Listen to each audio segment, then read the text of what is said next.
bite everybody here. Okay, I need... That's finally on the correct monitor, so let's put this on this monitor. Okay, so... We are live. Welcome back for another episode of Everybody Loves Raiken. We are... The party is still in the dungeon of the Lich. They are exploring the memories within the Lich's illusion to try and determine who the Lich is before taking on this ultimate evil. And I'm finally back in my own place, so we had a little bit of technical difficulties as I got everything set back up. So, let's see. Last week, you went to try and solve the puzzle that had a statue that resembled the father of Minuet Kuvara, Lord Kuvara, with a sword on the ground. And when you place the sword in his hand, 4 flumphs appeared, these small, strange little creatures that were not only telepathic, but could hear your telepathy that didn't include them. They weren't terribly strong, but they told you that you needed to play the game to get free of the room. Of course, Vendar had already picked the lock and opened the door, so there wasn't really a reason to fight them. The group left after defeating the first set. Raiken decided that he would not be defeated by this puzzle and tried to solve it alone, but ended up triggering the trap again and fighting more flumphs on his own. After that, the party completely left the illusion area there, re-entering this primary artery, the main hallway, and determining, through a long discussion, if they would return to the surface to rest for the next day, which was troubling given their limited amount of time, or if they would press on even with their somewhat spent resources. And the group slowly determined one by one that they wanted to push on. Oh, wait a minute. Is that why it wasn't showing up properly? Oh, that fixed everything. Okay. I was sitting here going, why isn't it showing up properly on the screen? It's because there was an enable editing thing up. Oh, you can't see my mouse. What? Why doesn't it capture mouse?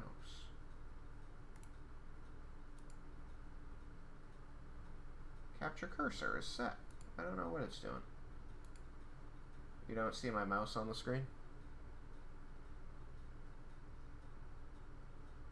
Weird. Yeah, I don't see my mouse being captured. So I don't know how I'm going to be indicating things to you. Oh. It captures it when the window's highlighted. Alright, bite me. Cool. Never mind. We're all good. So, you all determined that you wanted to press on in spite of the danger. And you came to the purple wall here. So, there we shall resume.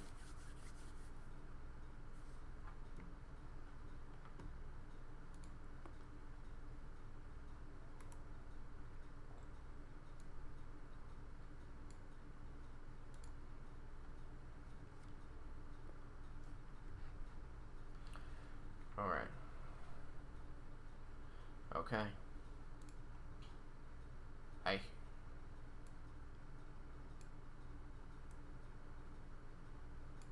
Alright, I'll move those two through as Raiken steps through the purple barrier and Leah runs after him. Right,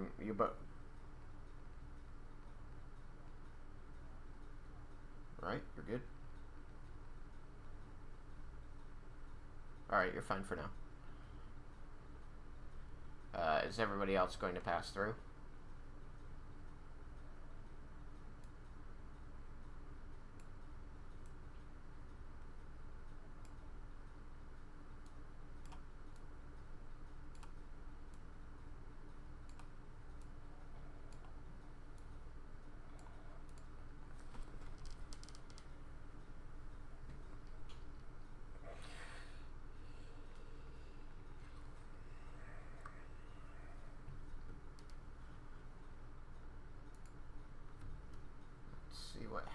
happens when I do this. Let's see. You got a 12.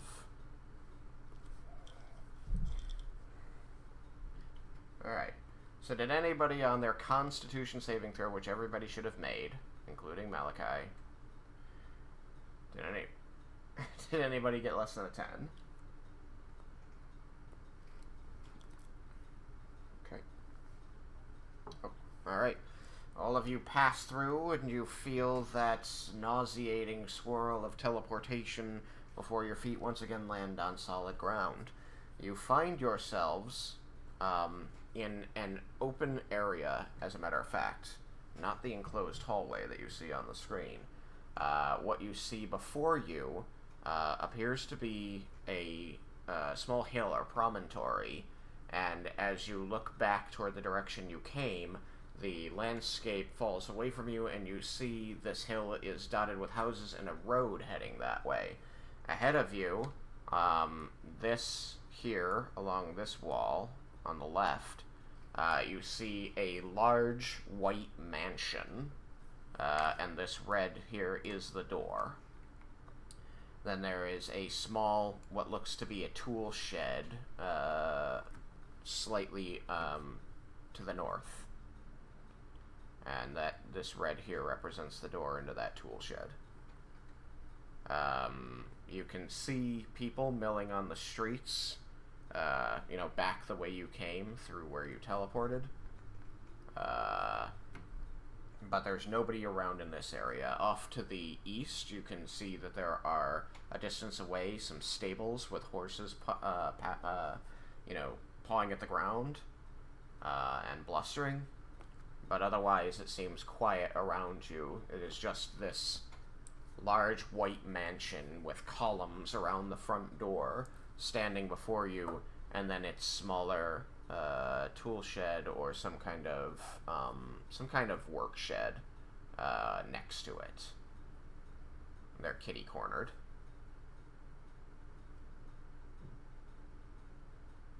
Yes, catty cornered.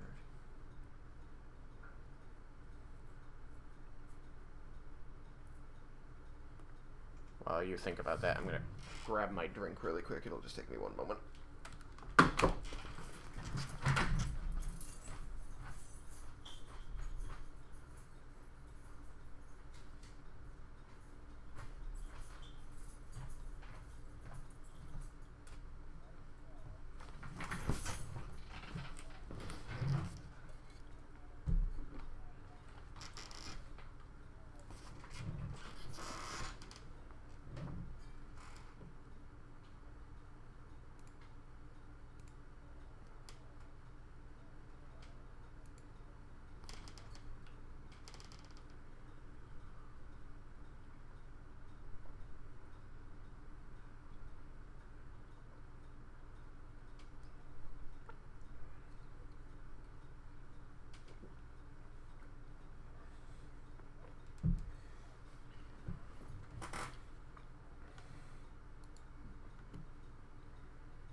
You conjure a rock and throw it at the shed. Okay, it thwacks off. It sounds like, are you throwing it at the wall or the door of the shed? Okay, it sounds like wood.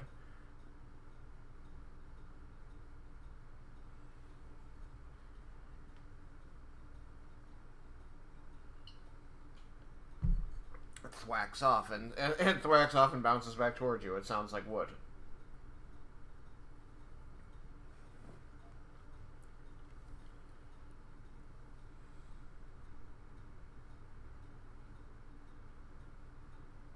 Okay.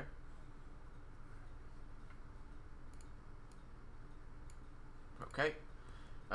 You throw your stone toward the horses in their stalls, and less than 20 feet away from you, about halfway, about a third of the way between you and the stalls, the rock hits a invisible field in the air and skitters back toward you along the ground.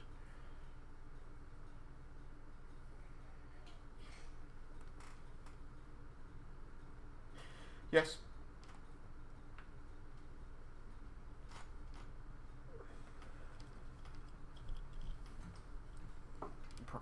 With the exception of a couple, they've all been made out of wood.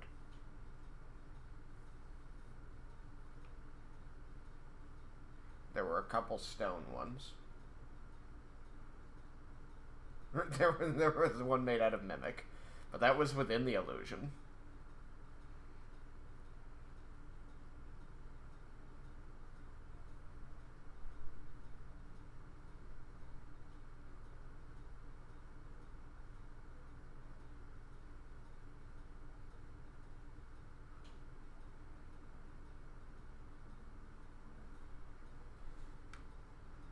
Alright, I'm gonna move him like this.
So, I've got mansion over here with Jebel and Lair. Jebel and Lair. Raiken's also mansion? Okay. So, I feel like I have two undecided. Is that accurate? Oh, okay.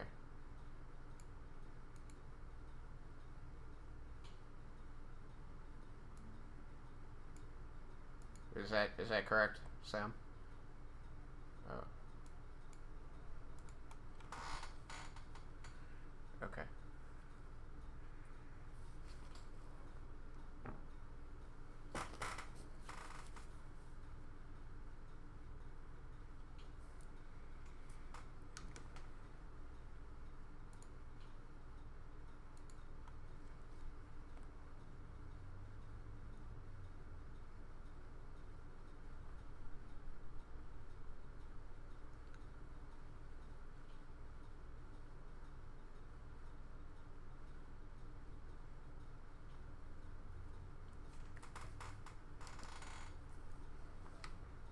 Okay. You all go up toward the tool shed door then. Boop. ground crunches beneath your feet. And scroll to the correct room. Oof.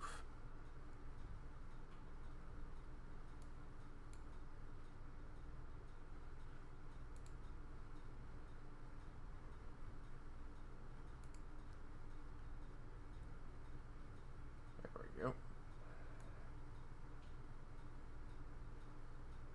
Oh, Sam.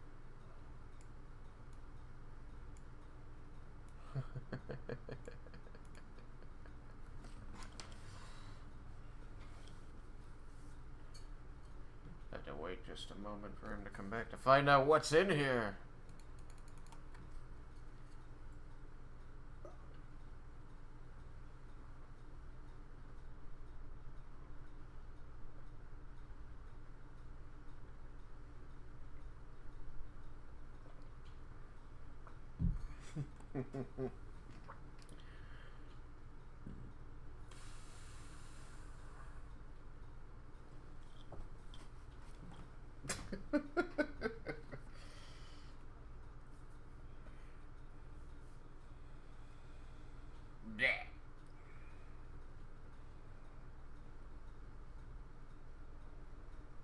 That he's the dragon's father?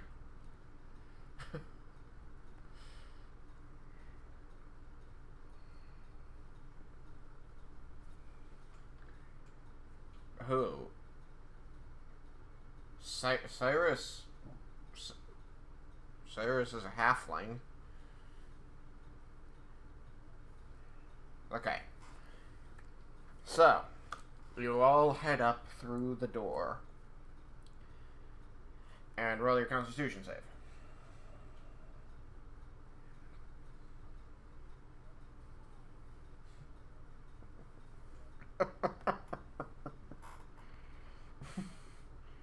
Okay.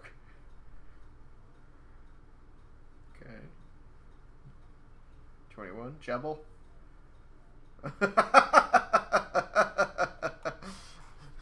Alright, so, looks like Cyrus. I'm gonna go with Cyrus, Vendar, and Raiken all make dexterity saving throws.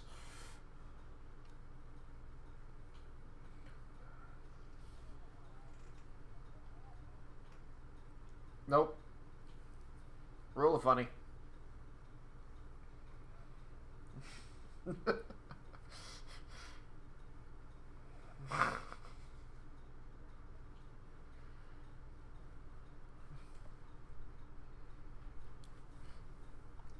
Yeah, but remember that you don't get Raiken's bonus when you're transferring.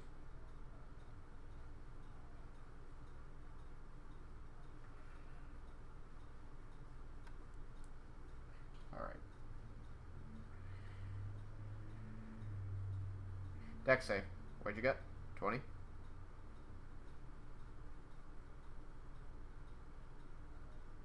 Oh, yes. Sorry. Okay.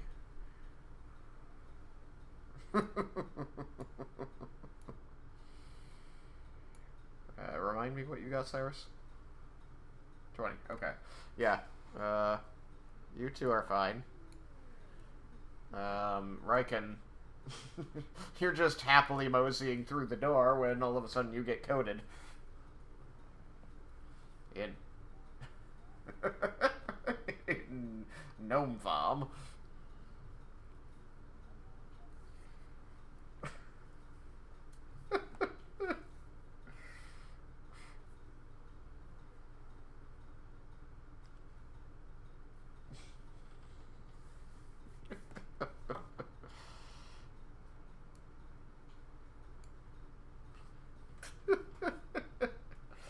He didn't ask for a specific type of prestidigitation.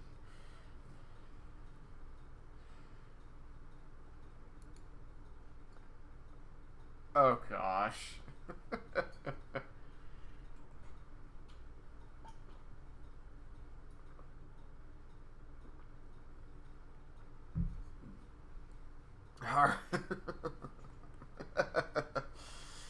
And now I shall discard that. Okay. Which square do you want to prestidigitate? The one under him or one of the others? Okay. Okay. That is fair.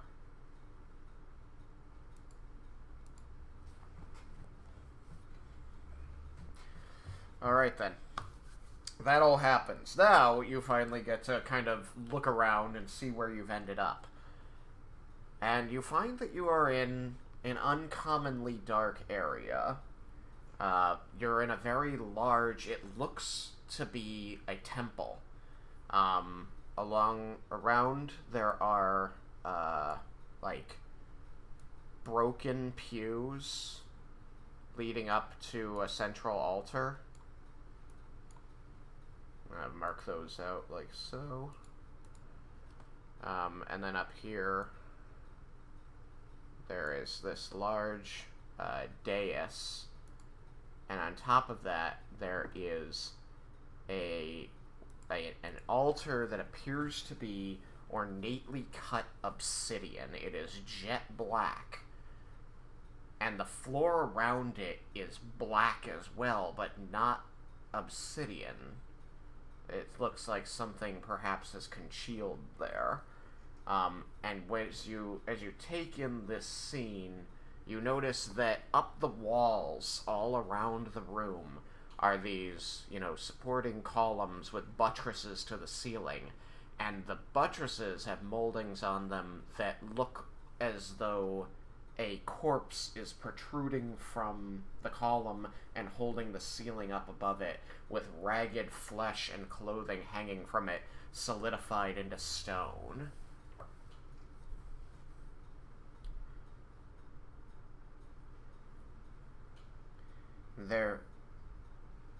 It's like an angled beam that goes between a wall and a ceiling for support. It's just this angled beam is shaped like a rotting corpse. Yes. There is also, behind the altar, a tall, wide window, and you can see the top of it is shattered and broken away, and out through that window you can see, rolling and roiling dark, thunderous clouds.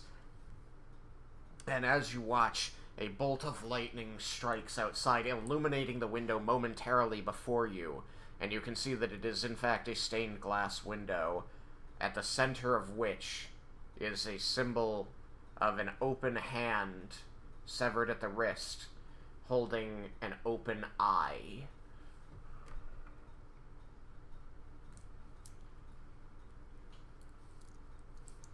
That's a religion check.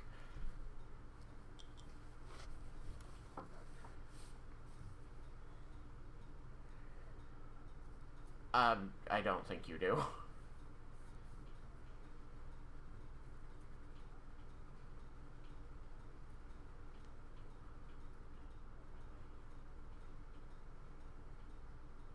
No, you did it in the name of Orcus,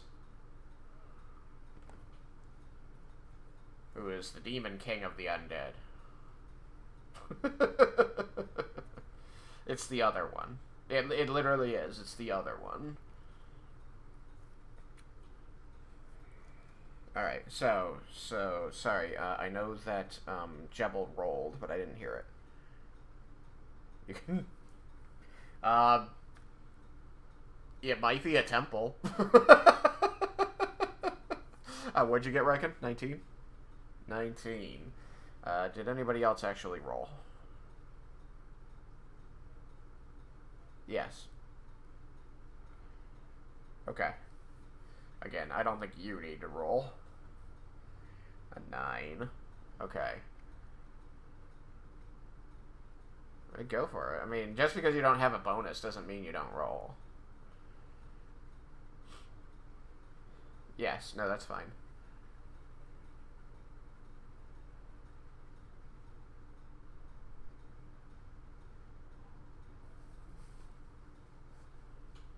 Okay. Then those who rolled high, which is pretty much everybody but Jebel, are able to confirm from their own knowledge as Laramendus, you are able to turn to Leah and confirm the suspicion.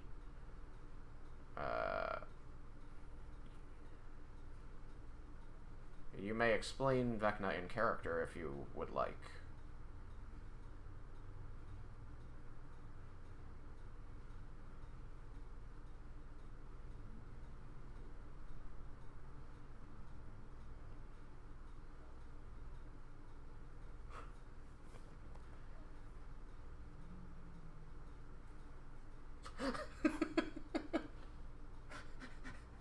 Is that because of Tam?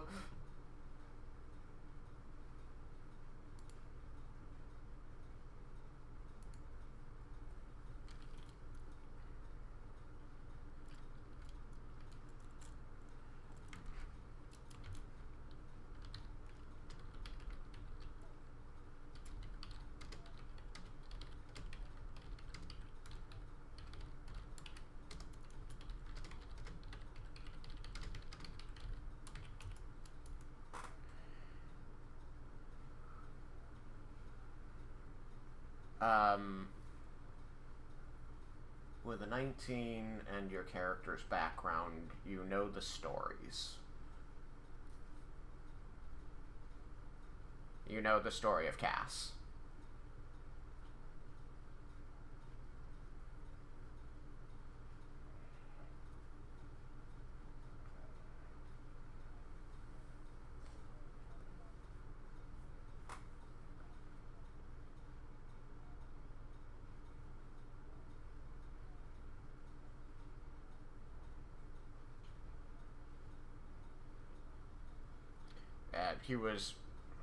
His lieutenant Cass betrayed him in a great battle and cut off his hand, and it was used as a his missing hand was used as a slight against him for a long time until he actually became a lich. Let's see here.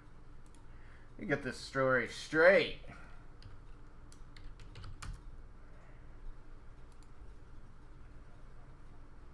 You can.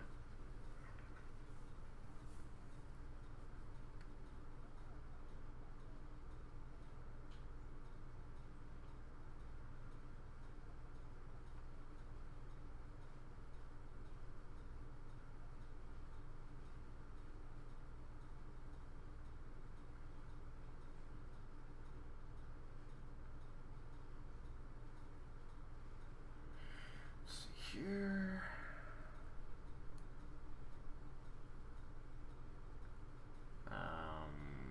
Vecna is usually depicted as a powerful magician resembling a desiccated corpse, missing his left hand and eye. Constantly.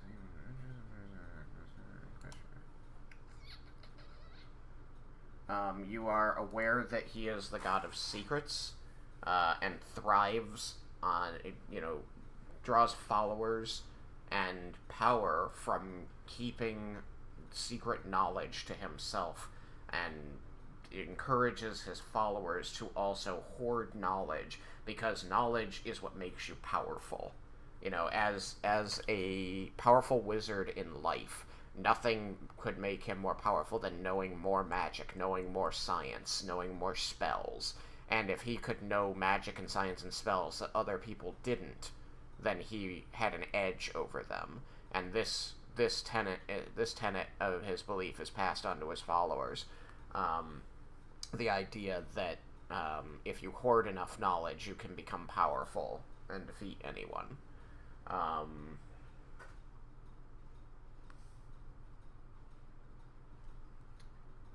It is also known that Vecna is or at least was a lich.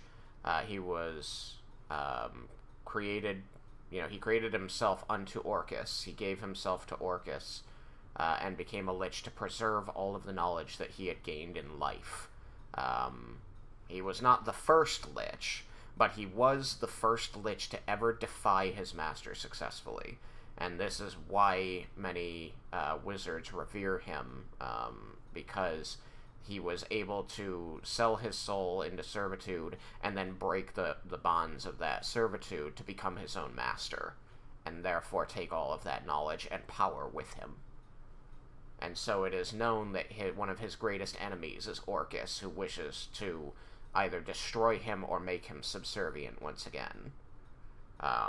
It is known that he also creates liches in the same way that Orcus does to spite his former master.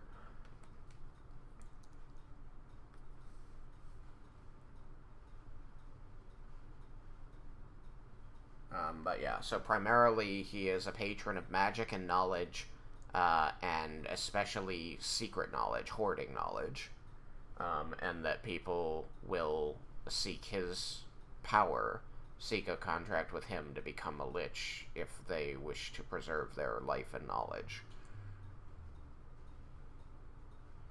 Now, you know this because it's something you, being Laramendus, know that about the liches because it's something that is warned about in the university. That gathering and sharing knowledge is important, but not to fall prey to hoarding or this, struggle for eternal life, because it can only lead to Vecna or Orcus, and neither of those are outcomes the world wants.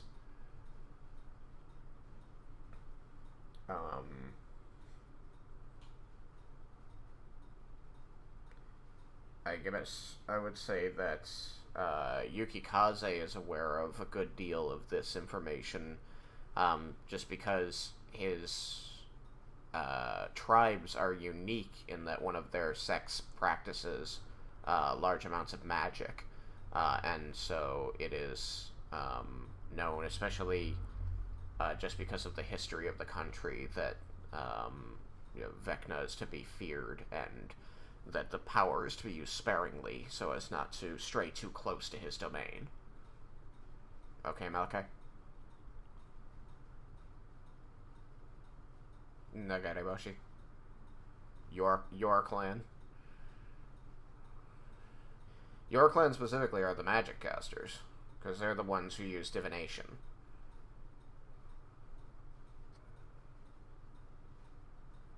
You're talking about the secret group.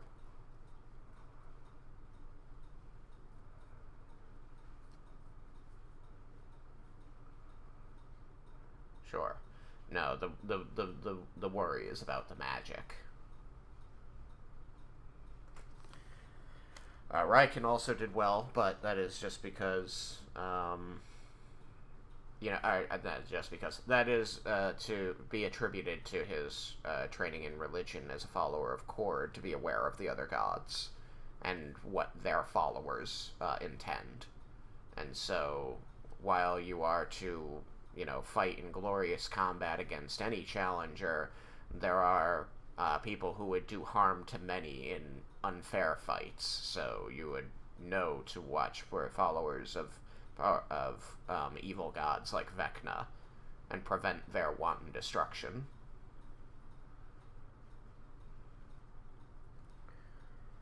These are the types of things that would be explained, but most especially the fact that he creates people devote themselves to become liches to preserve their knowledge, and his purview is hoarding knowledge to gain power.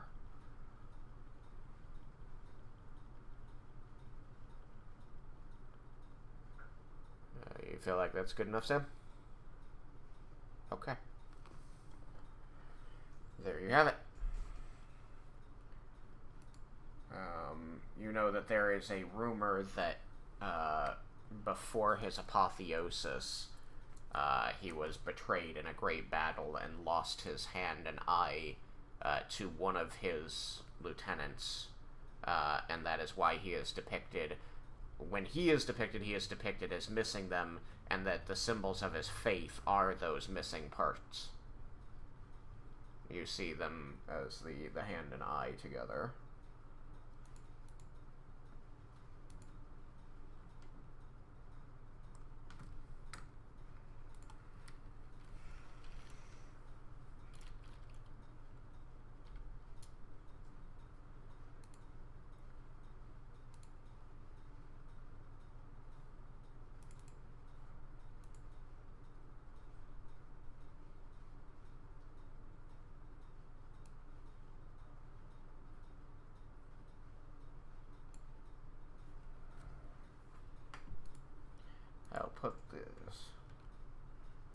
I'll put this here so we know what we're talking about.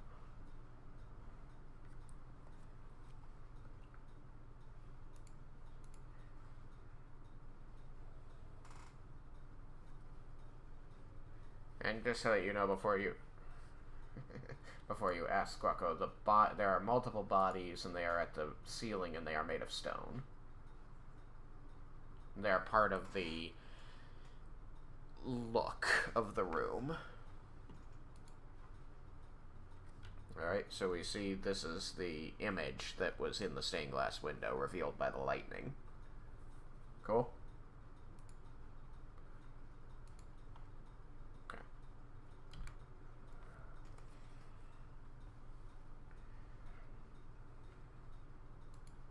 Okay. This looks like a place of death, or death worship.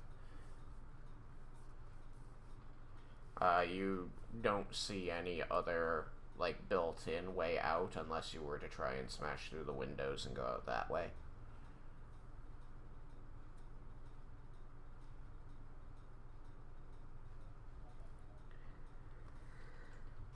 There appears to be something, but it's hard to tell what it might be from here. You could get closer.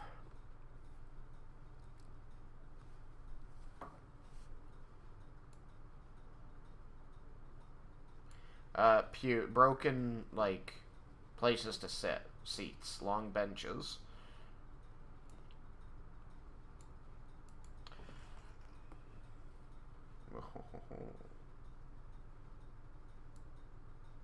Okay. You three step forward, watching around warily for anything that might trigger a trap or jump out and bite you.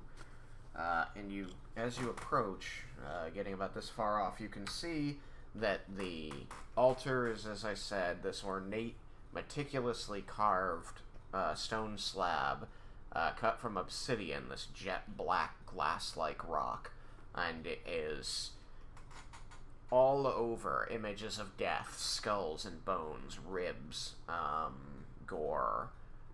And then you notice... Yes, well, it's not that you prepare it, it's that you take it. You take the dodge action. And then, until something happens, you have double advantage on dex saving throws, and anything that tries to hit your AC is at disadvantage. Yeah. That'll remain in effect until something happens. Now then. You notice that the top of the altar is covered in tools and gore that is old and black and decayed. You can see that there are congealed drippings over the edge, just frozen in time, and that the tools on top of it all are some sort of once razor-edged blade, now blackened, dirty, and chipped from use and age. They are the tools of surgery and the tools of murder.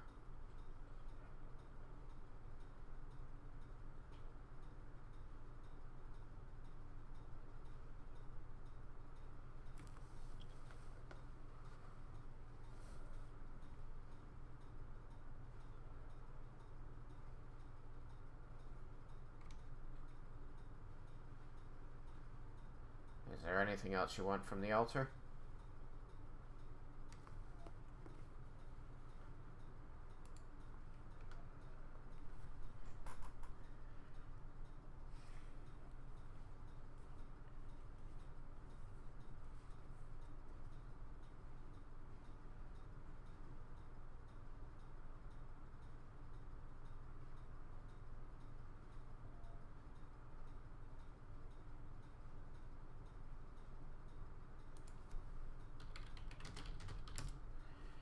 You may.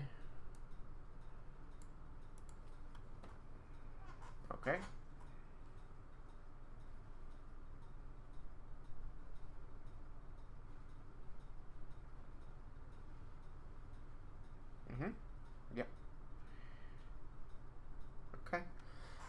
you extend the scimitar forward, place the blade against the stone, and begin to drag it through the congealed blood.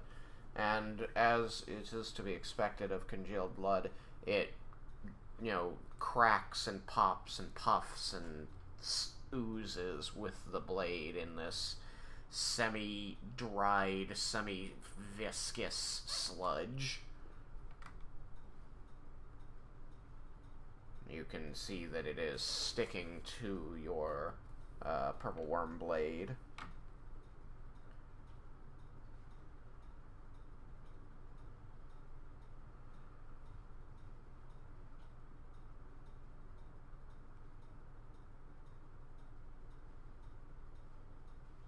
Do you have perhaps a class trait or spell that would allow you to know?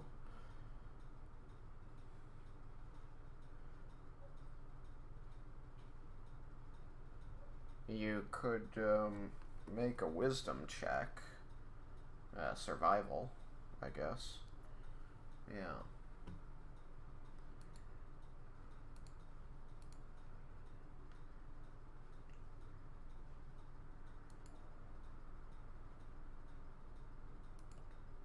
Okay.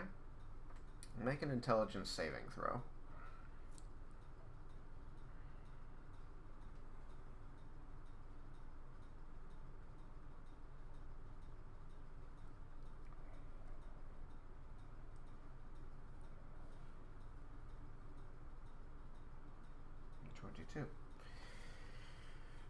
Alright. Yes, you can pierce the fog that has overlaid this area, and using your wits and your survival, you're able to penetrate the illusion and the deception here. You know that the blood you are seeing is not real.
Yeah, it's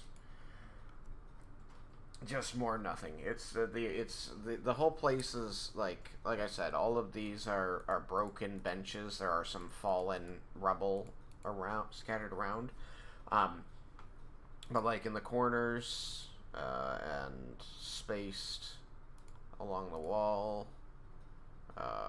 you have the support columns that are topped with those. The tasteful corpses that are made of stone.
anyone going to try to smash it?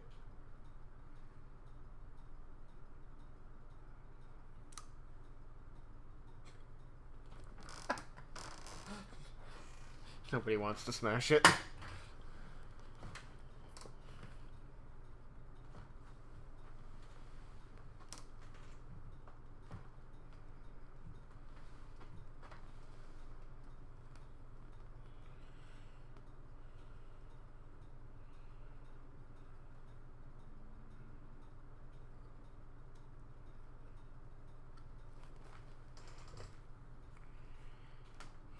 So, you want to go over here. You said left wall.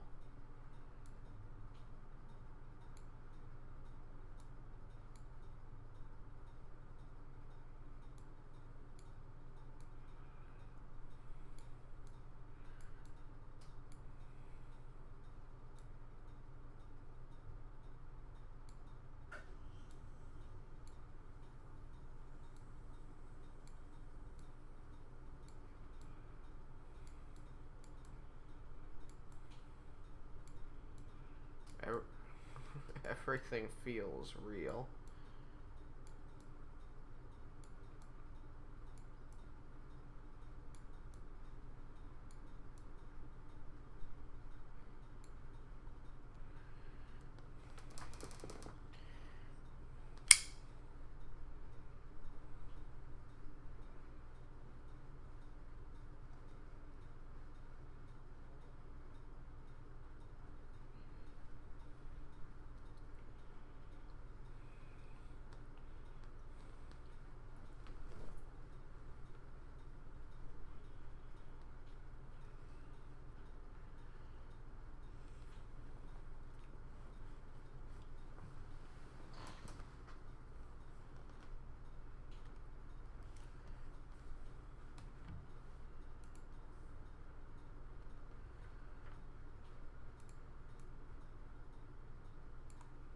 Okay, you head toward the door.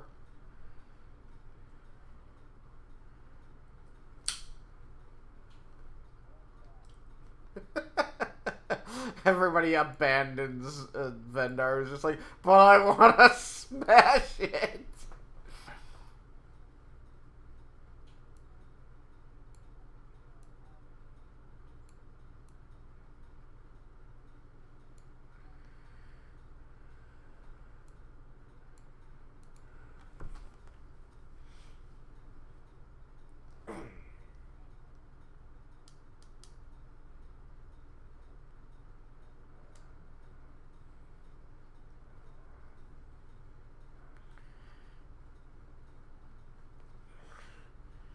Yup. That's sweet.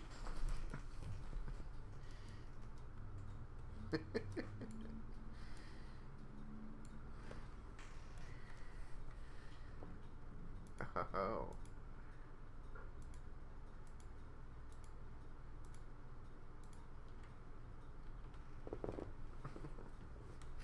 Poor Leah.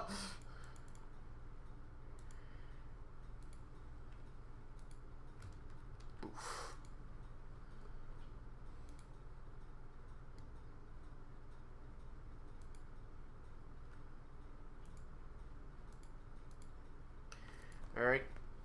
You come out. It sucks. Some of you are okay. There's that mansion there with a little staircase leading up to the, a short stair leading up to the door. Columns on either side. Broad, paned windows. The sky is clear and blue. Not a cloud up there. And you know that's very normal for a desert.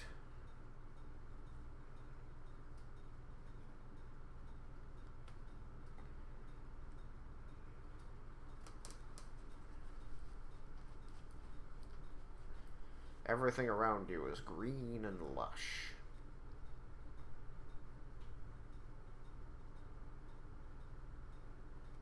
It looks the same as the last time you were in here, if that's what you're asking, Mal.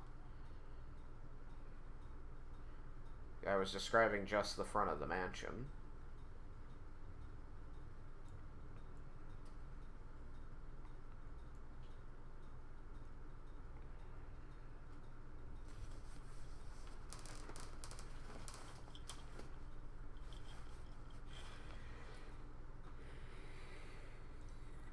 Raiken goes first. Alright, you come over here and you ascend the stairs and you reach for the handle of the door when suddenly a oversized humanoid mouth appears on the door and begins speaking at you.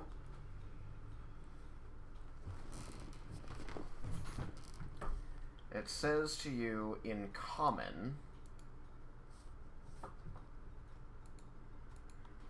"If you want to go through this door, you will have to answer my question.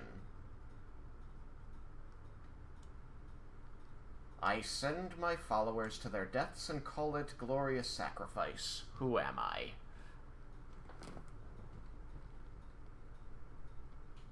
You weren't the one asked.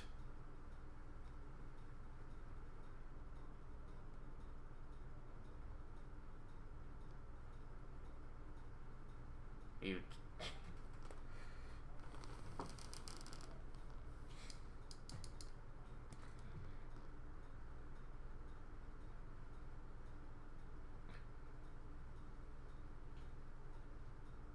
The door appears to wait patiently.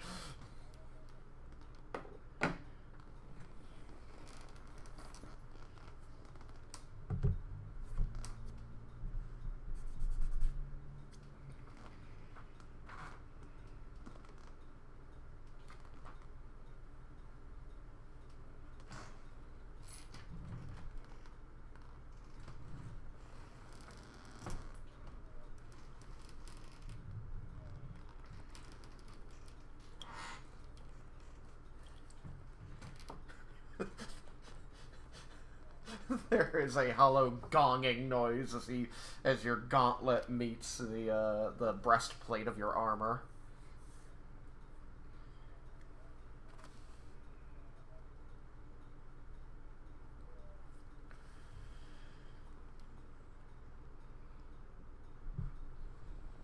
The mouth shrivels and disappears into the door, and the mansion doors both open before you as though by servants.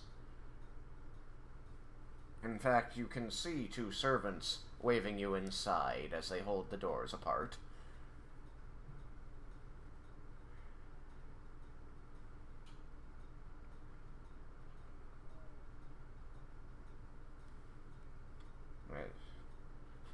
As you head through the door, the servants both, bow and say, "Welcome home, master." Make your roll.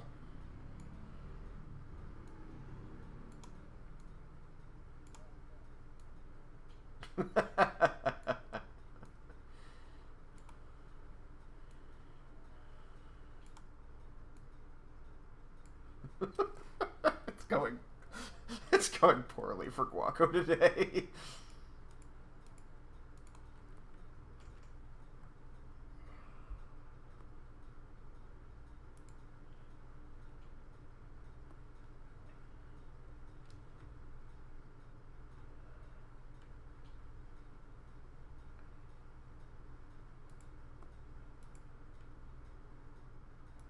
I don't know. I do not keep.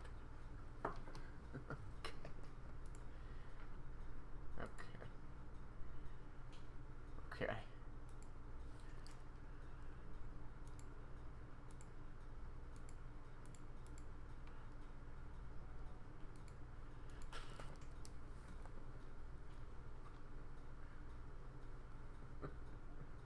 Okay.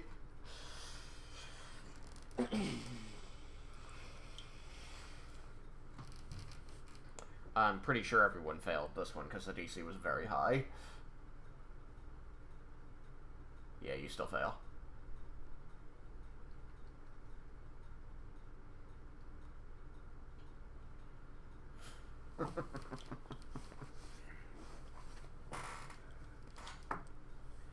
I mean, you know that you've been very quickly transferring back and forth between over borders. You walked in, you walked through the next door, you walked back through that door, then you walked through this one in very quick succession. You spent like a full 2 minutes in the chapel, in the Temple of Vecna.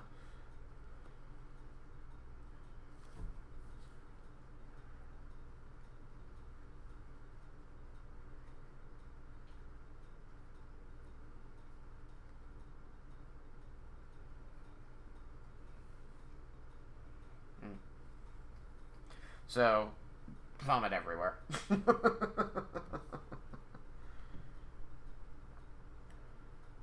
minute.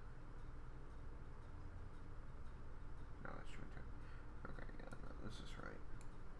Come on, over this way. Where's my... Yes, enable editing, good gosh. I need my...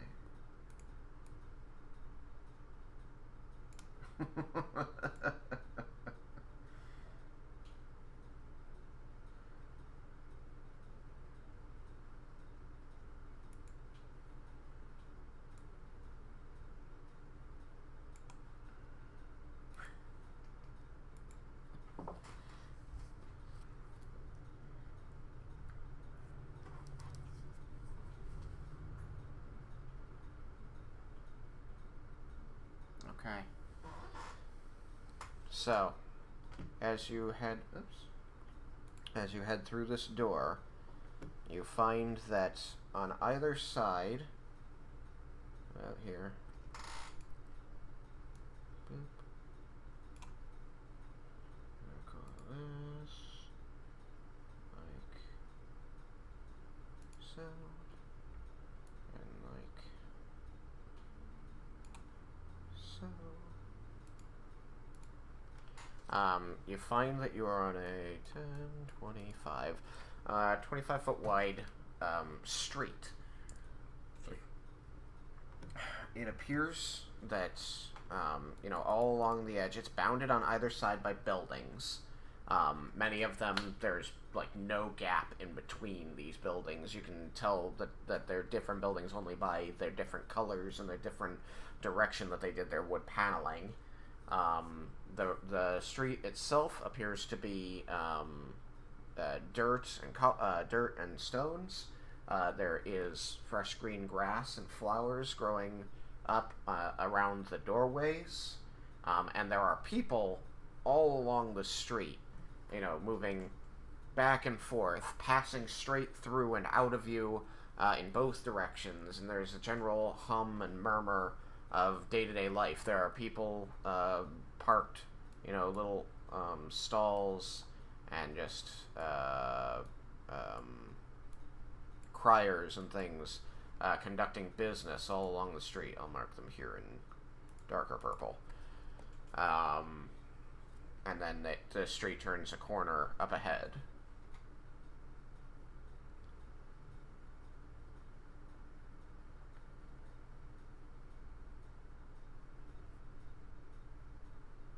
But, you can tell that this still seems... All the buildings seem to be in the same style as the mansion whose door you just passed through.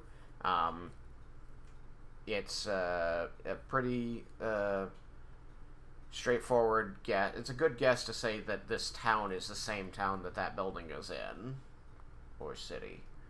The sky is still bright and blue, and you can feel that it is hot here, almost like the desert. But you can see that it is lush and green around you, and the people are happy and going about their lives, conducting trade and going from place to place.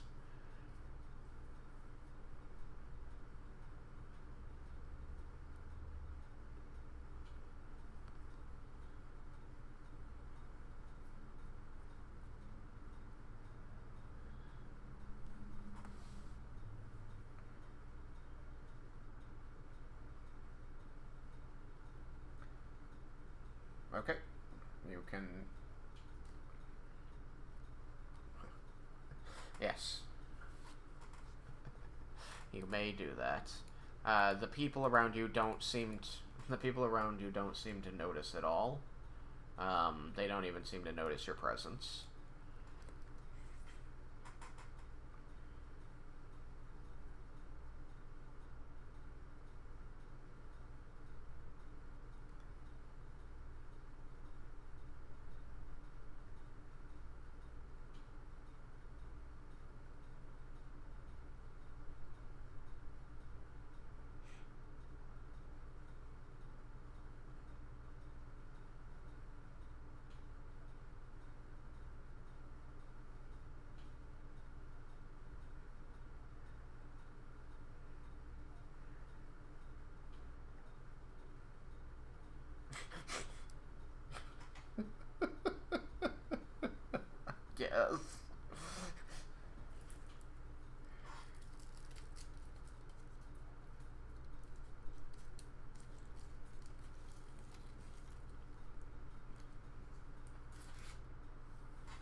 move through the town, dodging among the people. Though you hardly need to, as you know that these illusory people just pass straight through you.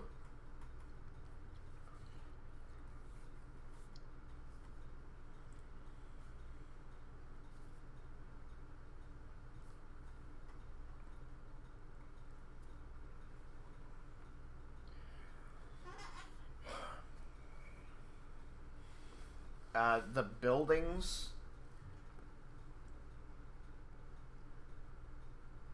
The buildings, the grounds, the people, the setting all seem to match with the other memories of areas similar to this that you've seen. Like the wedding that Laramendus and Cyrus saw. This looks like it could be a section of that town.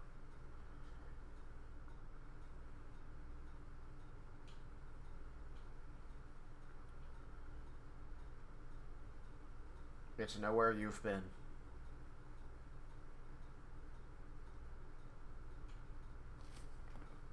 You don't recognize it as ever having been there besides in these memories.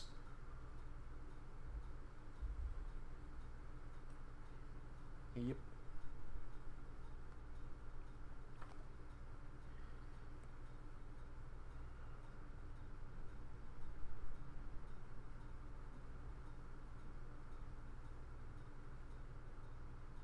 People along the street are selling wares from pottery to leather bags to water to cure-alls, snake oil and medicine alike. Any number of things seem to be available. This appears to be a market street where people have just set up right in front of the buildings here.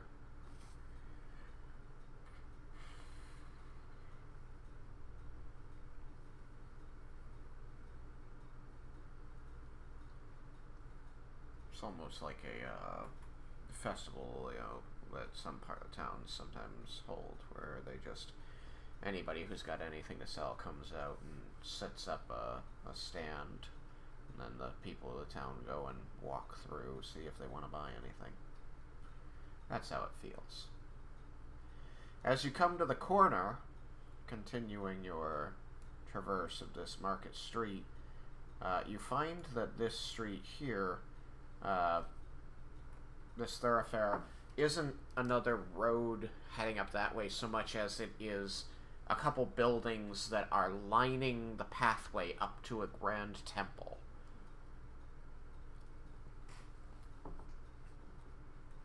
And the temple has a large stone, they're painted, so it's hard to tell what the material is, but large, fancy doors, and above them, set in the stone of the building, most of the buildings around you are wood. This building is unique in that it is stone. In the facade above the door, there is a round stained glass window, very intricately done, and this appears to be a bald fist bearing a blade and a bolt of lightning.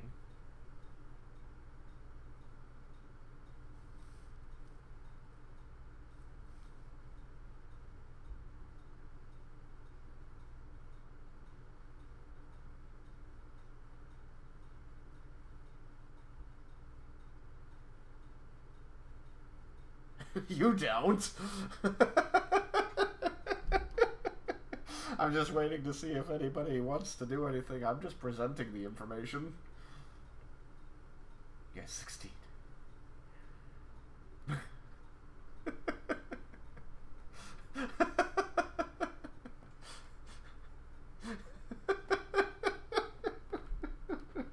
Yes, with your 16, Jebel, you are very capable of looking up at that symbol in the stained glass and then looking at the guy leading the troop and seeing that same symbol on his shield and going, ah.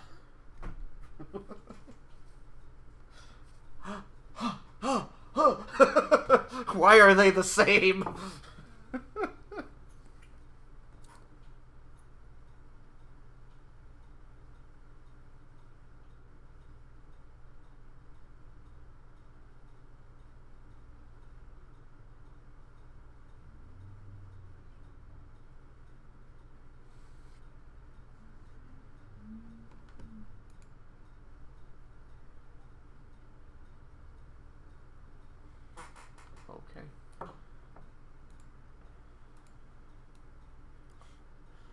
All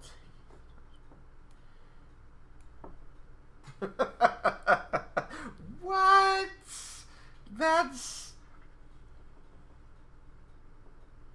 It looks like this Market Street continues on, and slightly beyond this dark gray wall, far enough that it would be symmetric, is another wall of buildings looking like, you know, fancier houses. Not quite as impressive manzas as the one you keep visiting in these memories, but manzas nonetheless.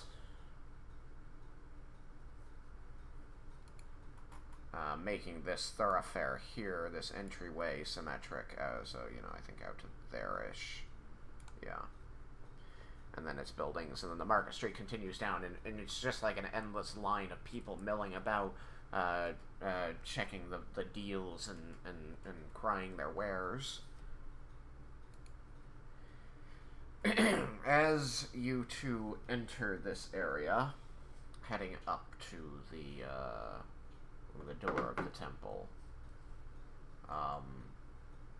several musical instruments, string instruments, violin, guitar, the like, are going to materialize in the air about you, and then mere moments thereafter, players are going to materialize with the instruments, and they will begin playing them.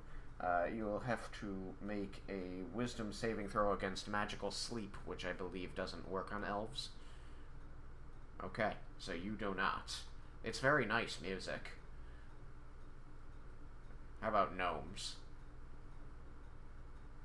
You get advantage. Yes, you do, because it's magic.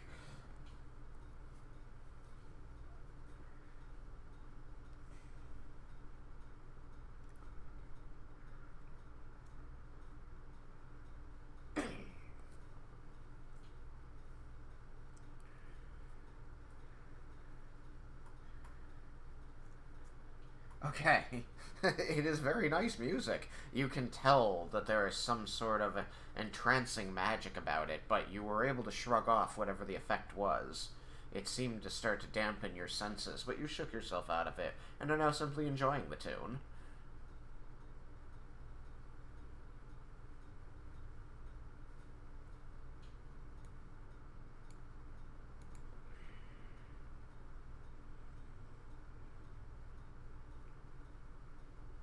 Okay. They seem to be stopped and looking at something.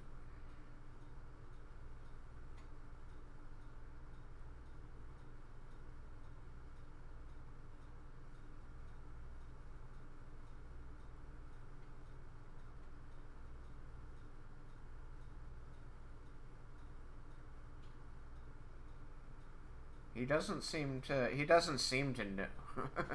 I placed you here, Yukigaze. Is that accurate? You said behind them. Yeah. So, he doesn't seem to be seeing what you're seeing. Or hearing what you're hearing, for that matter.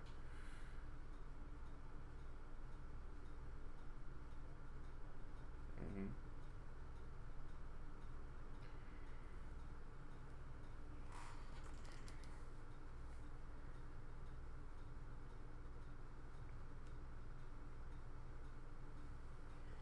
So you could answer him.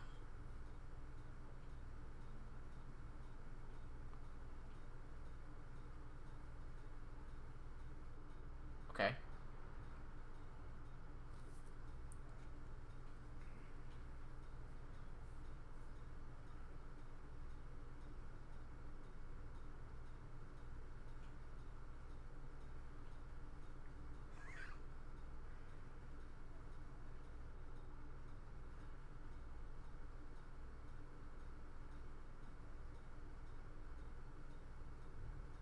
Kinda?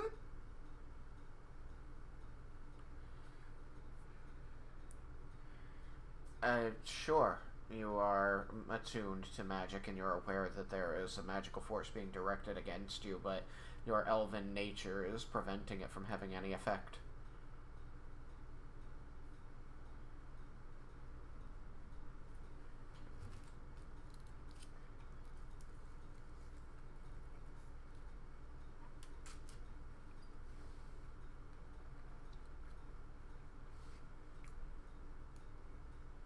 here.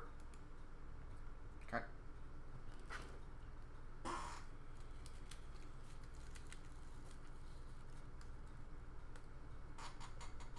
Come on, music. It fades away as you step out.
Half-elves, I think that they are also immune to magic sleep because of elven heritage.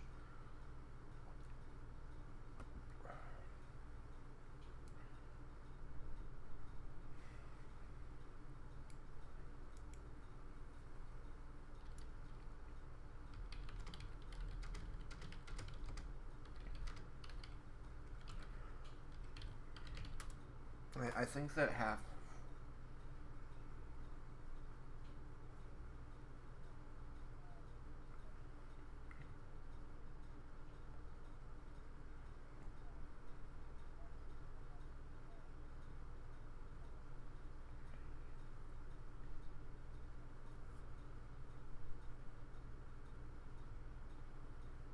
You don't know the nature of the spell, so it's hard to know if it's a one-time thing or not. It could be, for all you know, it could be an area where you enter it and it hits you when you enter and doesn't do anything else as long as you stay in there. But if you leave and come back in, it could hit you again. Or it could be something that attacks every few seconds, like every turn, basically. Or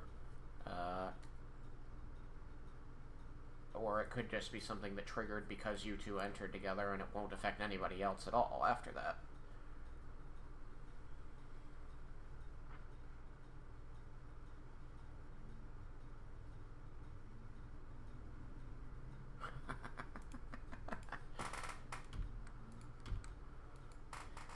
I didn't notice that was there.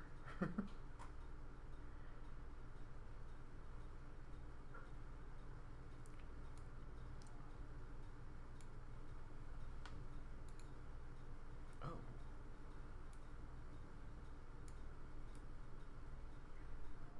My bad.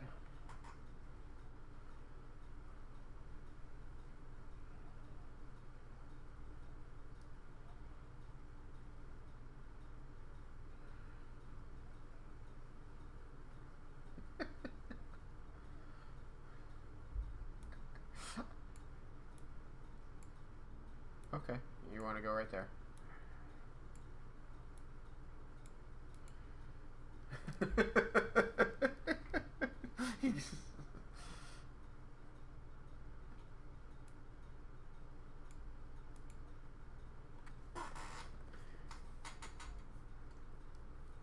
Alright, so you crawl forward, and it's not like there's any kind of magical barrier or anything. You don't notice any change.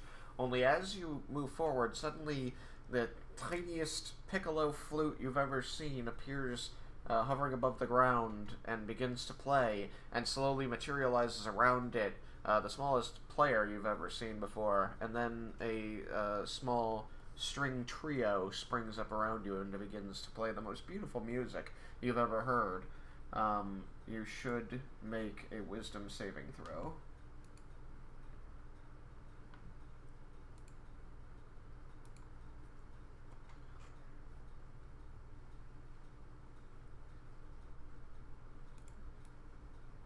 Raiken decided, or rather, I moved Raiken here. I should ask Raiken. I moved people up there to observe what was going on, but if there's somewhere else you'd like to be...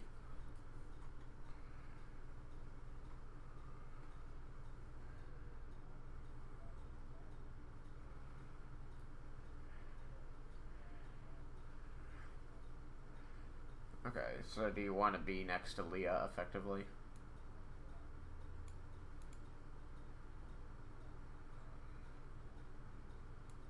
Oh, so you want to be right there. Okay. There's your aura. Alright, so roll it with a +3. Okay. You notice, as this occurs, you also feel a warmth, a bubble of protection around you originating from your arm. It's not something you've felt before. The music is beautiful, and for a moment you feel yourself drifting along with the notes. But as this warmth comes from your arm and spreads over your body, you shake yourself free of the magical hold the notes were gaining over you, and find yourself still conscious, still crawling along the ground, and fully in control of yourself.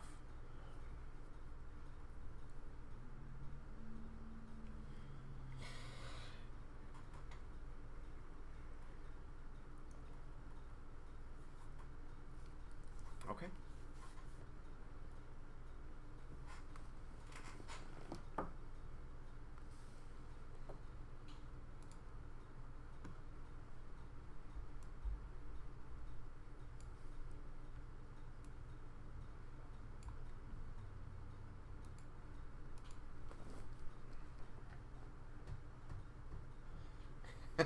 you mark out the yes. I'll put that there for you.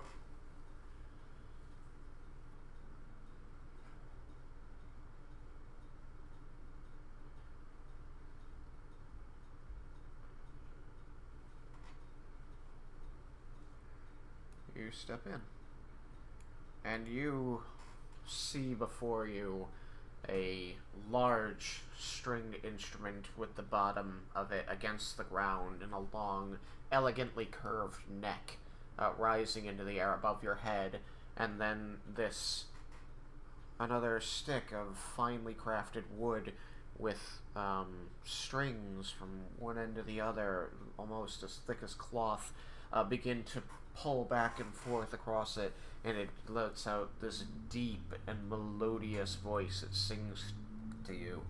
Beautiful, beautiful music. You feel the notes as they pass through you into your soul and out the other side. It's beautiful, but there's little more to say of it than that.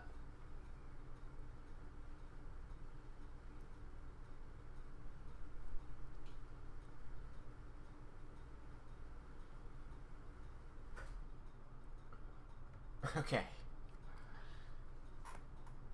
It's almost sorrowful.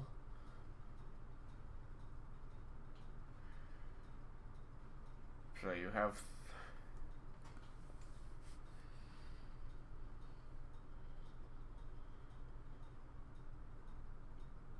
Okay.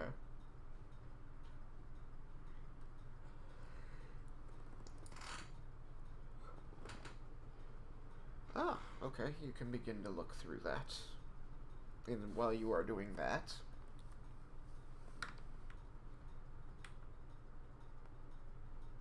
what happens next? You've got 3 people in the area who seem unaffected, Larmundus. Other... Okay. You return.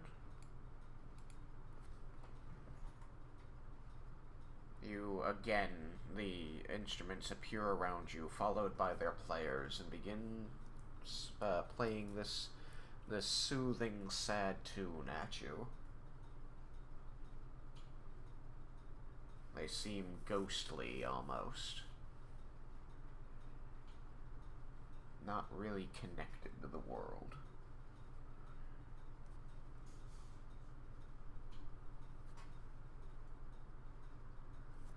Okay. Until when?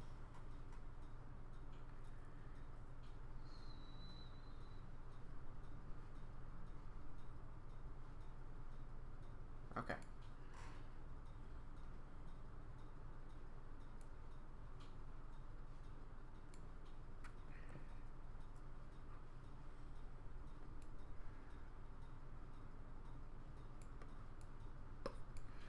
Alright. As, you haven't seen or heard anything up to this point other than the Laramendus warning you about it, Vendar. But now that you've stepped forward past the line that he marked out, you find that you too are seeing and hearing this music that he told you of. Please make a wisdom saving throw.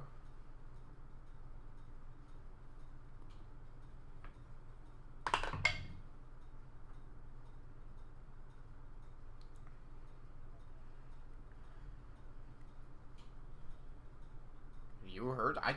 Wow. Yeah, I didn't hear him say anything. Jeez. Okay. No, it's fine. No, it was just, it didn't transmit to me specifically. Yeah, that was weird. Yeah, Alex was able to hear it, nobody else, so that's so funny. And frustrating. Yeah, no, the instruments spring up around you and start playing this sad song. You can feel this lull, this peace wash over you, and you feel like you want to go to sleep. When you feel this warmth on your arm spread over your body and almost shield you against it, shocking your senses back awake.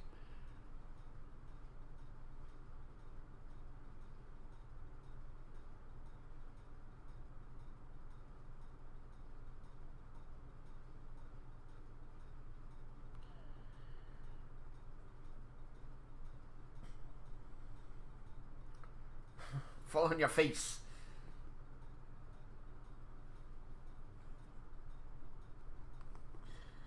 Where'd Cyrus go? Cyrus, are you still there?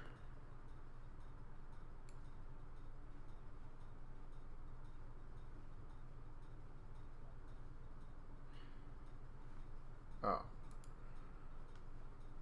Okay. Cyrus, everybody passed across Laramendus' line and nobody has fallen asleep. Even though Laramendus warned that that's what might happen. He clearly lied. Alright, so you're gonna pass across the line.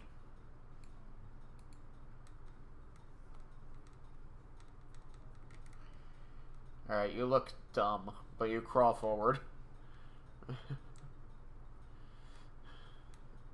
Like, this is the fastest crawl ever. You basically just crab walk over there. Light speed. What's that,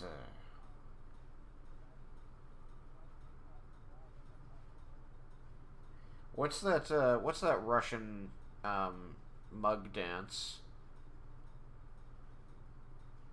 Where they're real low and they're kicking out one leg at a time. You know the one, right? What's that called? Hey, hey, hey, hey, hey, hey, hey, hey. That's you. What'd you get for your wisdom saving throw?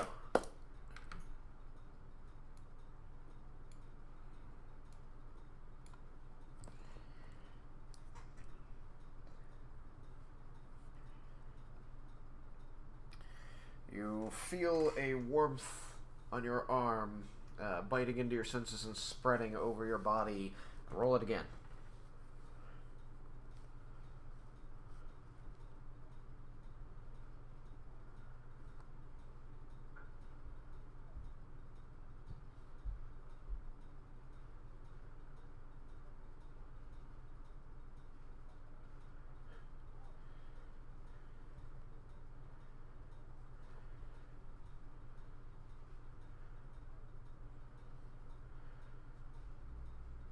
It doesn't. What is it with the 9? So 12? You fall asleep. The instruments appear around you and begin to play themselves, followed shortly thereafter by their players. And this sad, slow, sweet lullaby washes over you, and you feel your entire body become heavy and begin to slow down in your jerky, quick movements from the boots. And finally, you just sort of slump to the ground and fall asleep.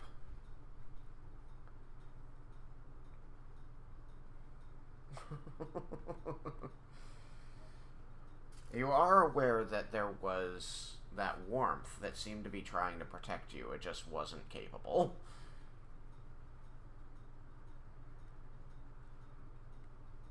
Well, you can wonder in your dreams. Speaking of your dreams are terrifying nightmares.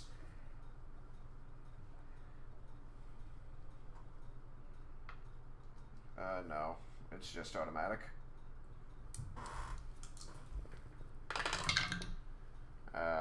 You will take 7 points of psychic damage as you are racked by the thoughts of you and your friends becoming desiccated corpses and serving out your days here to an unknown master for unknown reasons.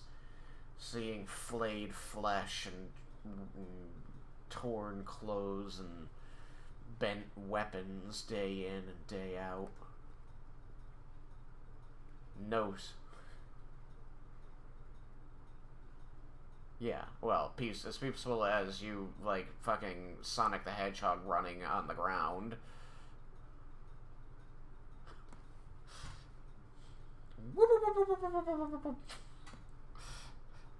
Yeah. You may make another wisdom saving throw to try and end the effect. All of this happens within the span of a few seconds, Laramendish. You see him slump to the ground asleep. He seems quite peacefully sleeping. 17. Okay.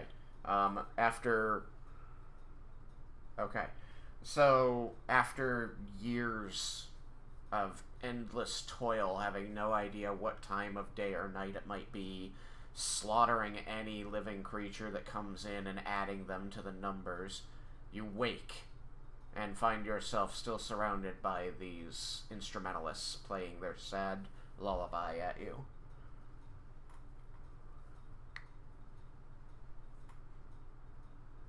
About 6 seconds.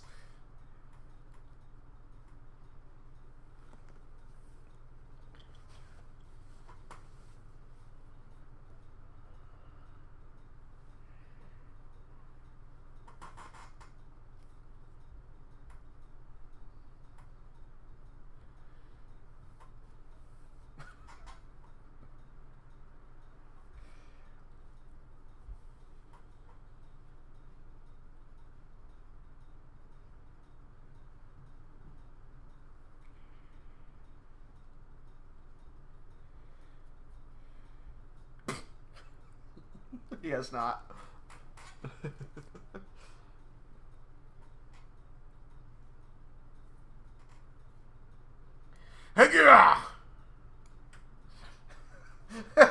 So, mid-air, you are, just leaping, going to land feet first on the other side of the line. All of a sudden, instruments appear all around you. And begin playing this lullaby at you. By this time, Leah, you have found that it is the lullaby of Garland's lullaby.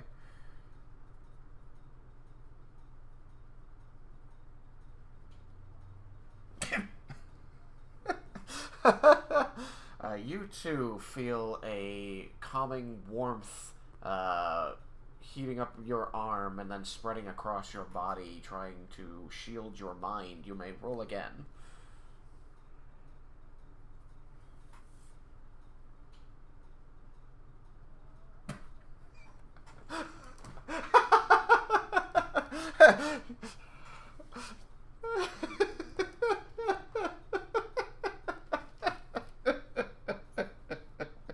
Alright, so You feel sleep begin to take you, and then something coats you, something enshrouds you in warmth and comfort and protection, and your mind finds its way back to reality, or at least the reality you've been presented with in this room, and you land safely.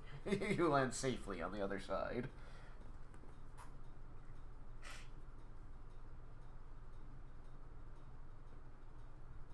Arcana.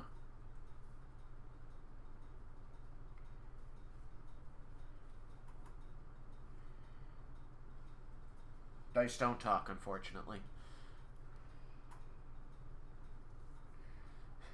You got an 11.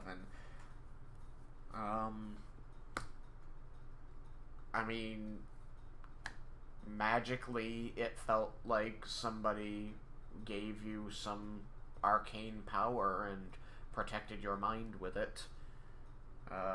You can roll a wisdom check, something wisdom-based. How about survival?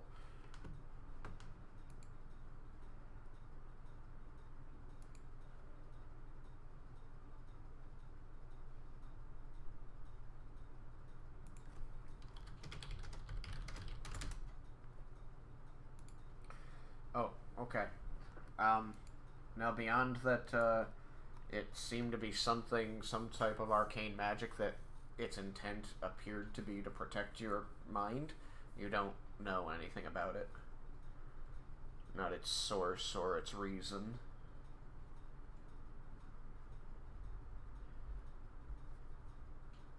But you are now all across the line. If you will give me a few minutes, I'm really thirsty. I need to go get a drink. So just give me a few minutes. You can chat about your experience here. You can chat in character and just let me know if any important in-character stuff comes up. But I should only be a couple minutes, okay? I'm sorry.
I'm back. Alright. Yeah. Well, were you at least able to get some in-character discussion done? Or shut up.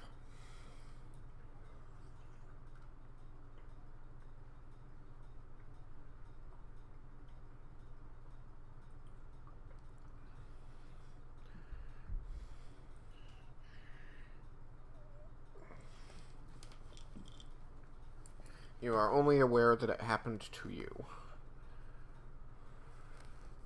You saw no effect on anybody else, though you might notice that other people seem equally confused as yourself, and you're not certain about what. And it does coincide.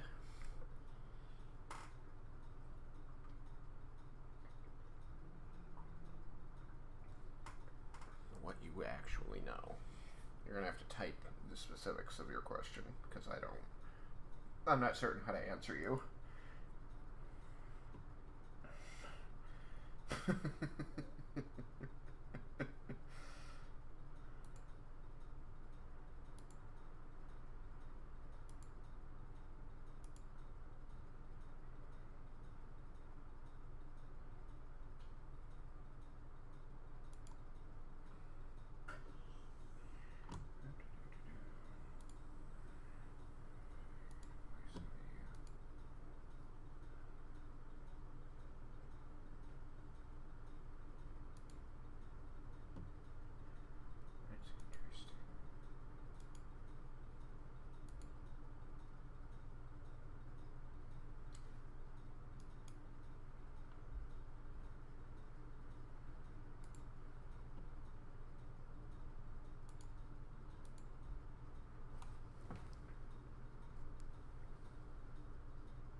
Smack into enter key.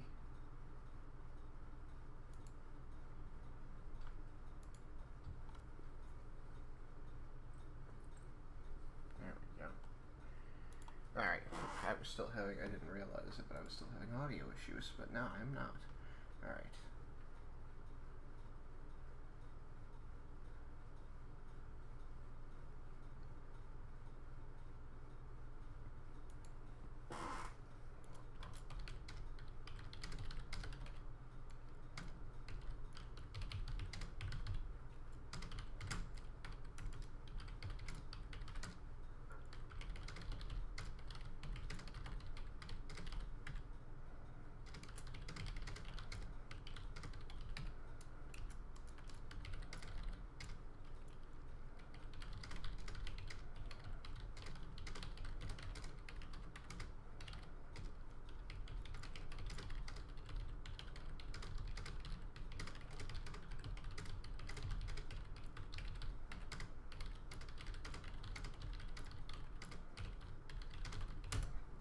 Alright, there we go.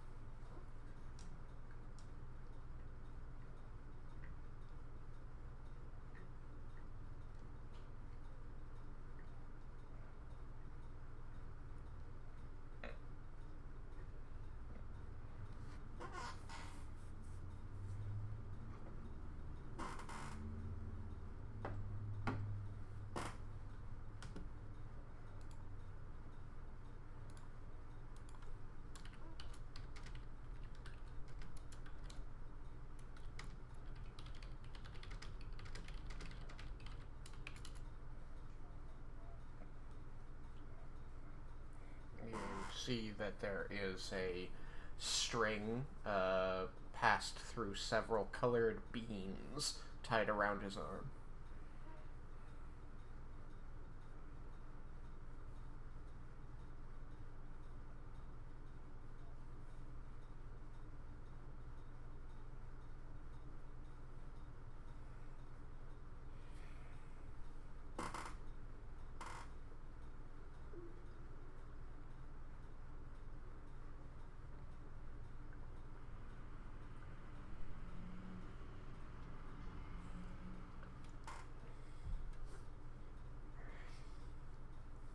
Yes, everyone has one.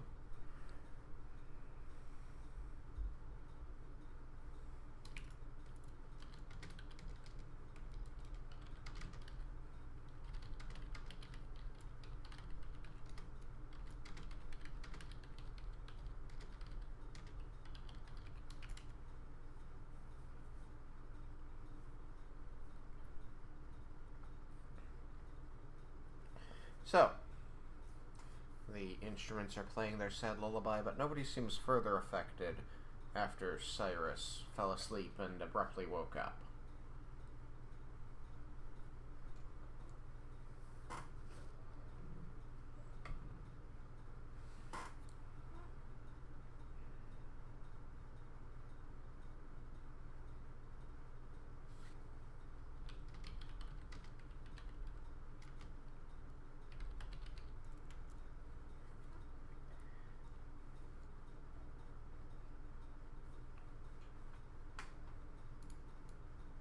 Vendor door.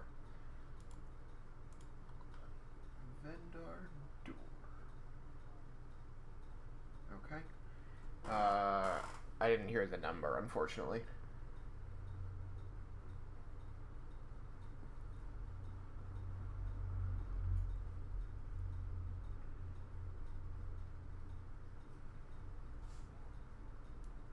Okay. The door does not appear to be locked. It does appear to be made out of ornate metal, and there is an intricate pattern on the door that appears to be depicting on this red-brown painted door a vast battlefield full of armies all clashing. Each door seems to contain one army, and with the doors closed, they are facing each other, and the ones furthest back in the scene, highest in this picture, have weapons raised and enter clash when with the doors closed.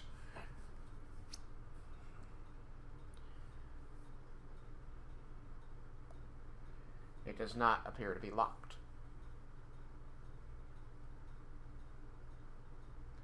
You push it open, and it is accompanied by a low groaning creak as it opens, and within you see this great tall statue of Cord against the back wall. You recognize it from the room where he had bolts of lightning connected to his followers, although unlike in that image, he seems to be standing with his arms folded across his mighty chest, and below him again are followers in combat, people fighting people and people fighting monsters, and then cascading out in front of him towards you are many pews, and in the middle of these pews, these benches, there is a demarcated circle, which you can tell, because you've seen it before, is a contest ring.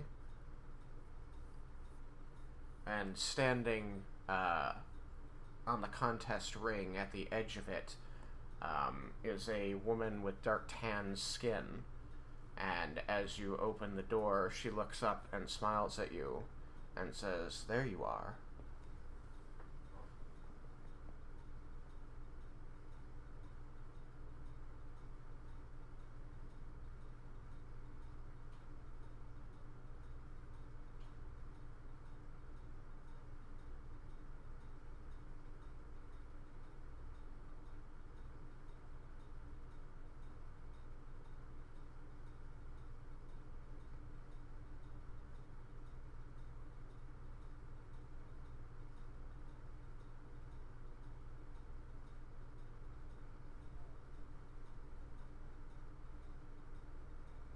She appears to be looking directly at you and smiling. She's wearing intricate armor that, as she smiles at you, you watch it disappear.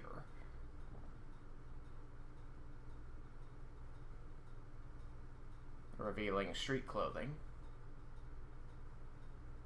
Not inelegant, very fitting of the time, but looser than most. More comfortable looking.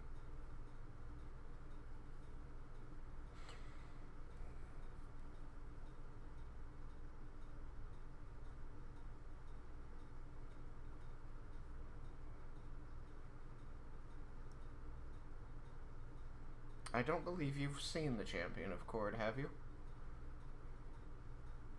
I think the only ones who did that were Cyrus and Laramendus. You're right there, so yes. Yes.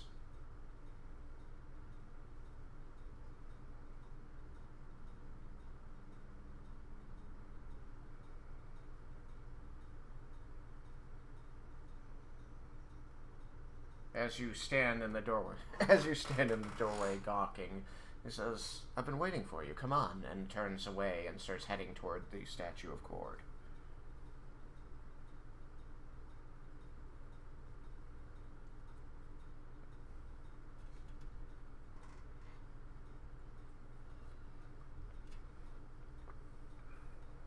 You gonna go?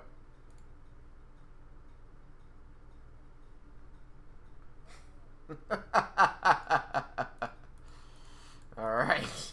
Everyone moseys through the door to follow Victoria Somerset. Especially Raiken.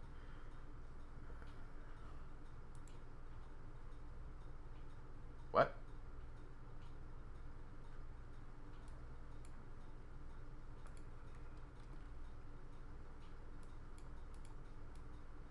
And as you step into the doorway to the temple, you are immediately overtaken by darkness and turmoil and transported violently to a new location. You get to roll your Constitution saving throw.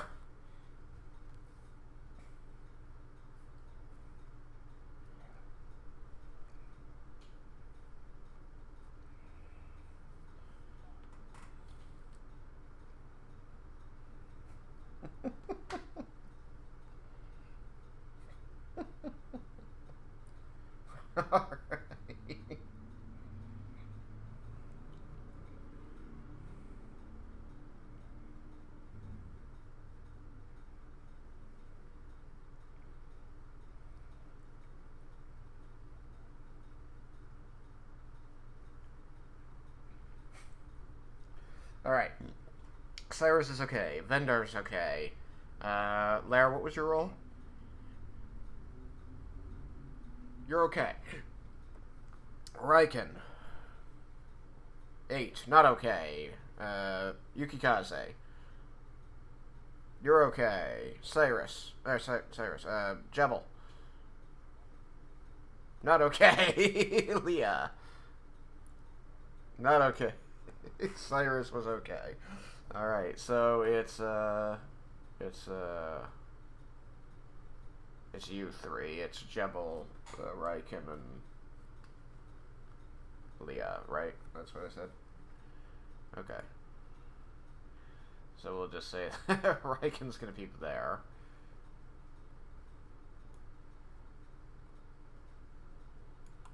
We'll just do this. Boop. Boop. Bleh. Never.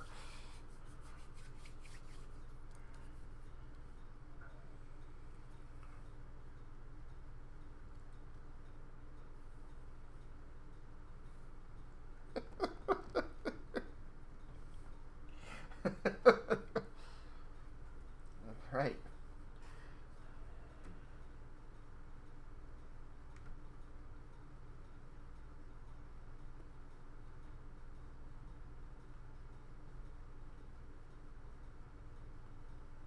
That shows the whole room. So, you find yourselves in an open courtyard garden.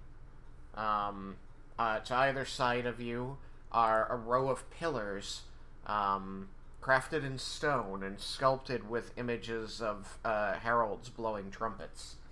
Angels of some deity or another. They're humanoid, so one of the more humanoid deities, not like Corellin, who is elven. Or rather than saying humanoid, I should say they are human. Yes, I realized that and corrected myself. Now then, you can see that this green is a grassy flower bed area. The purple is basically like stonework.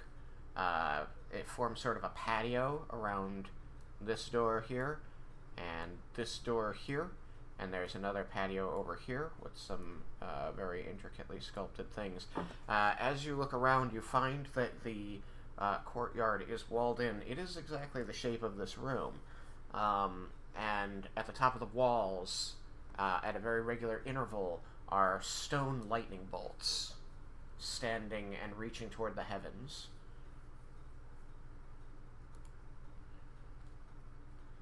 It is as you enter this room that you feel a quake, and the walls seem to hum and vibrate and shake around you.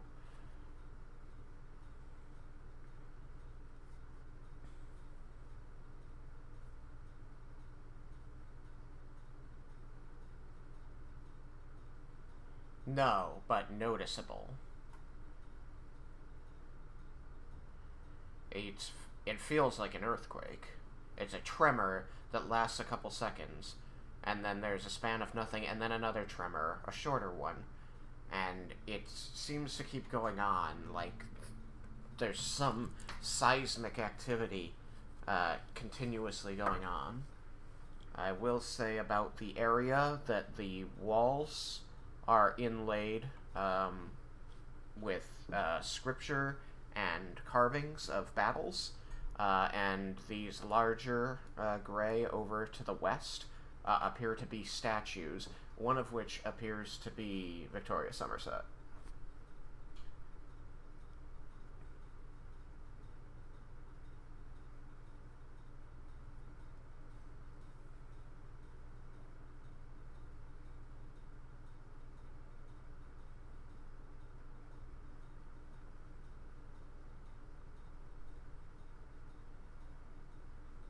Daylight. It's an open courtyard during the day.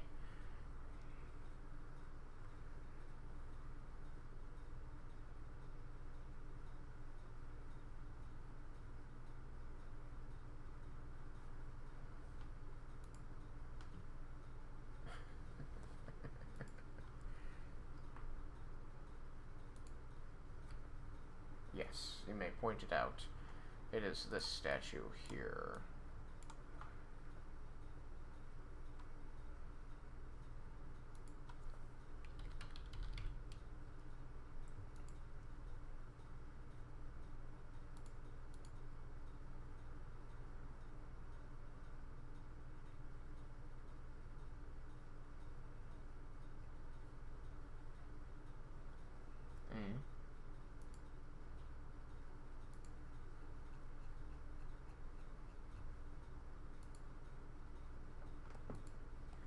Okay.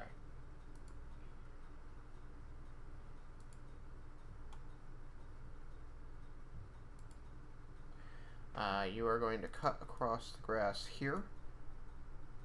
You're going to go here. And follow the stone path. Okay. As you walk that way, you will see carvings in the wall that show large clashes, and the only markers that seem to try to indicate where these might have been are unfamiliar mountains and trees and... well, not trees, I guess. Yes, no. Mountains of particular shapes, and they are particularly detailed, so you know they're being used as setting markers. The scripture talks about the battle and how Chord's might led the forces of, their chosen side, because they don't ever talk about good and evil. They just say Chord's chosen side to victory, and Chord's champion stepping in and bringing down his thunderous might to decide the battle.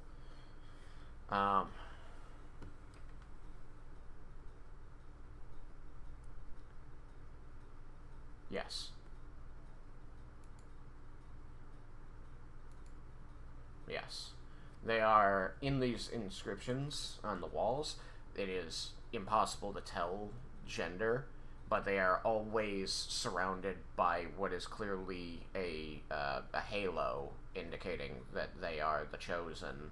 And there is particular detail given to some aspect of their figure to make it appear as though they're wearing some form of armor more intricate than any of the other figures, though none of them are particularly detailed. Time has been spent to make this stand out. Yeah. I was just going to say, as compared to the others in the image.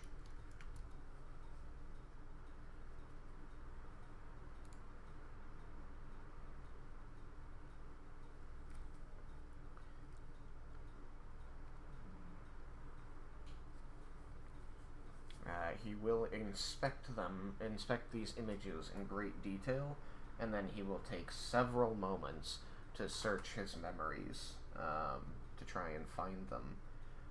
Everything that he comes up with is bits and pieces and fragments that he was able to collect with Zathala, because all of this was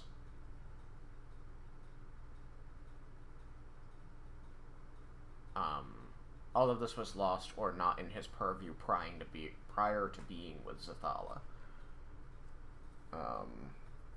So he's able to give some guesses at what place. All of it appears to be between the Empire of the Four Queens, Sidarin, or Toralos. It doesn't seem to move outside of that area.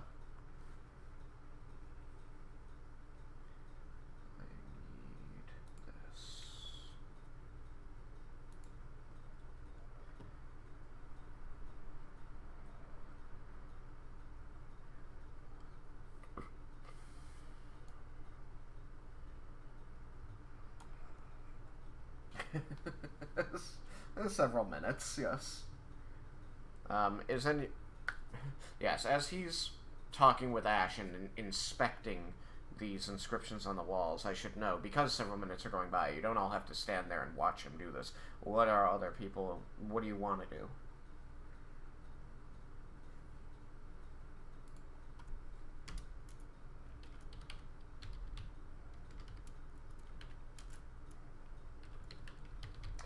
Okay, Vendar one more time.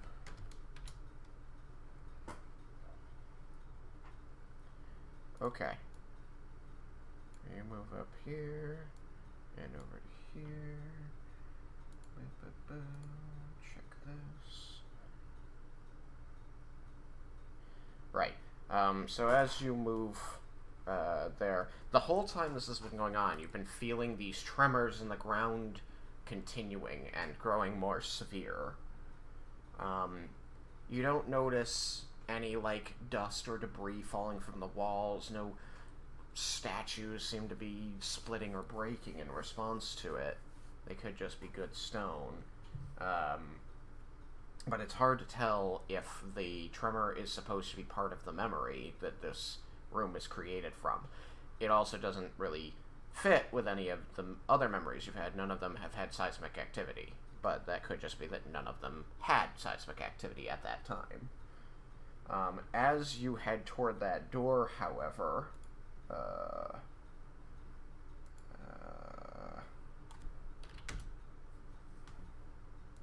Vendar, there is going to be a sudden rumble and an explosion and a scattering of stone chunks, just chunks of rock and debris from here, as all of the statuary here are destroyed and crumbled.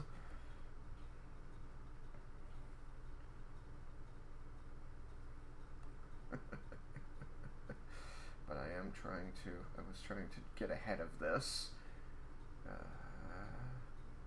And I've lost myself now. Hey, phew! Excuse me. Okay. Yeah.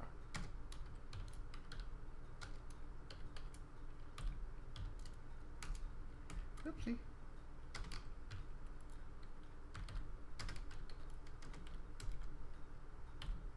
There we go. Okay, so I need image. Okay, yes, this will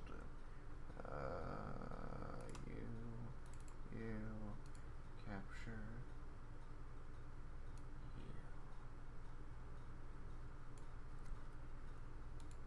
And you are large. Okay. So, this area, the area with the statues that Lara was going to go investigate, as I described, is destroyed, and 2 of these burst forth from the ground.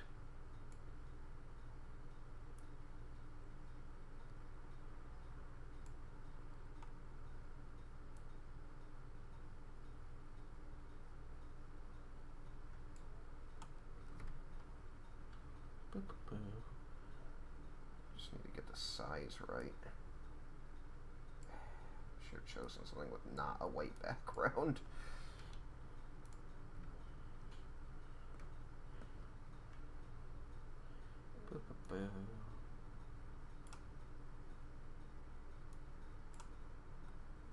Can you roll? That would be nature.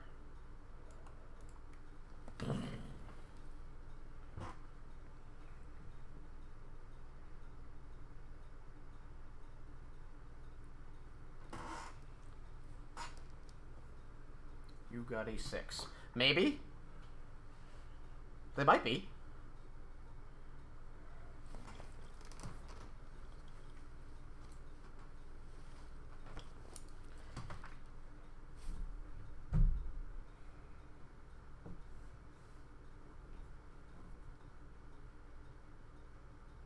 Yes. They are called bullets.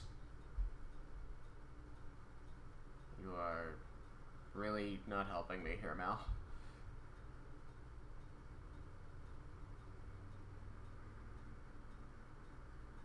They are large burrowing creatures. They are very dangerous.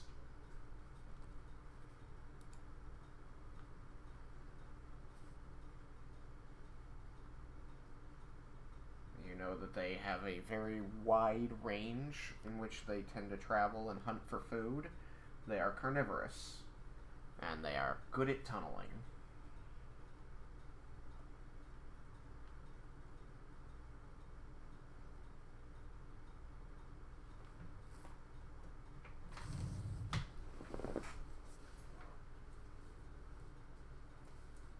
Yes, please roll initiative. I was just hoping I'd get a little more engagement out of Malachi.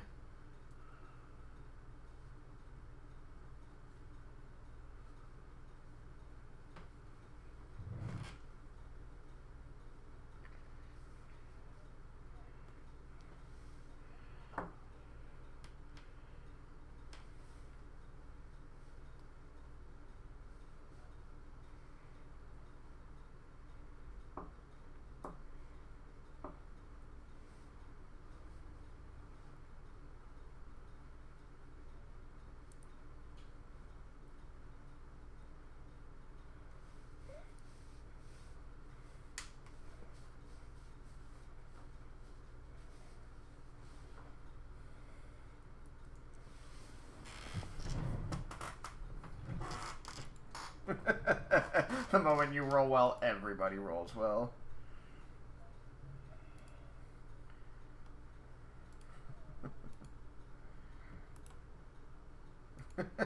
Alright, so Cyrus, number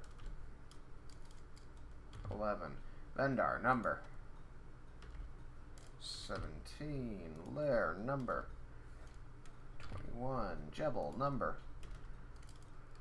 natural 1. Leah, number 17. Yukikaze, number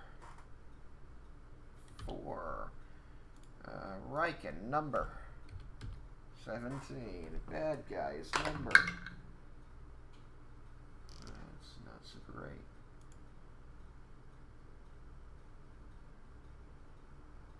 I mean, I could lie and say I would get a 17.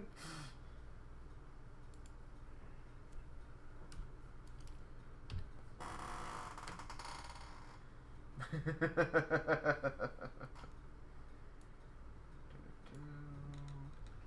that.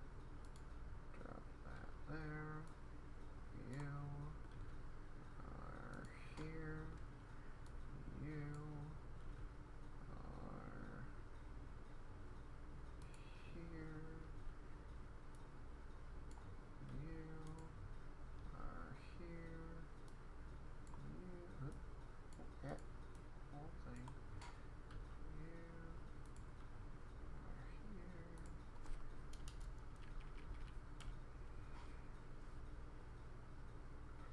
So Leah and Raiken should roll off to know which of them goes first. Oh, you got -1. Never mind. That's right. I forgot. So there's no contest there. It's 4-3 -1. Alright. Actually, I put them in the wrong order anyway, so let's fix that.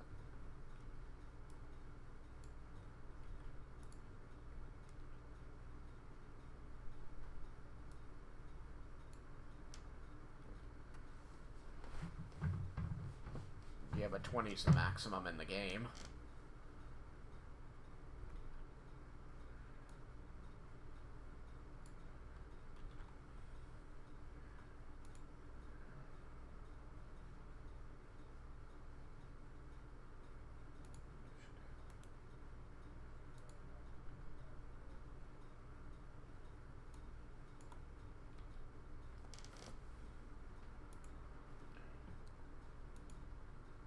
What?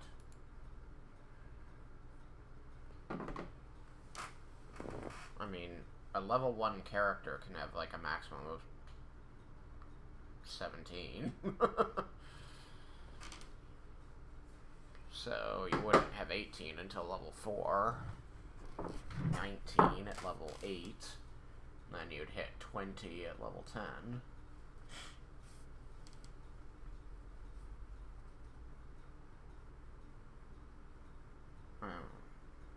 I mean, some people get +2. So 15 is the highest you can buy. +2 is 17. If you are a race that got +2 to Dex. As a human, you get +1 to everything.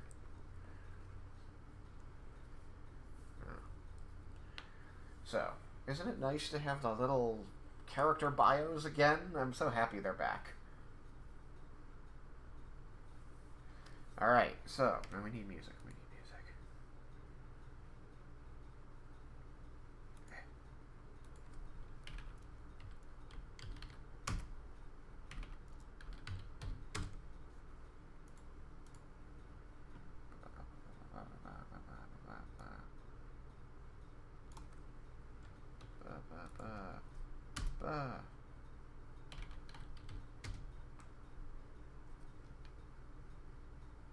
That song just doesn't work anymore.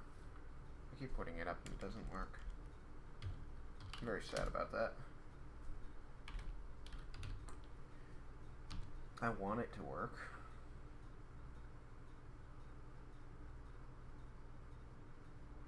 Give me this one.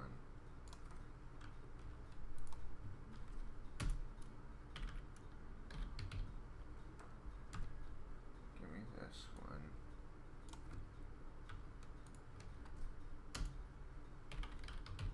Give me this one.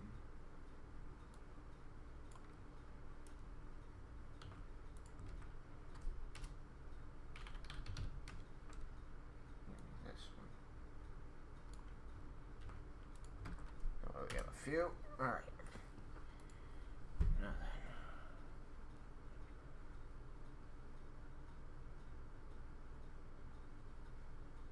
Ah, Kazatsky. Cossack dance. Prasadzki. Okay. Thank you, Jebel. Thank you, Thomas. I couldn't remember what those were called. So, these things burst out of the ground, and they are bleeding at each other for the moment. They seem about to attack each other when one of them stops and sniffs the air and looks, around this column directly at Lair.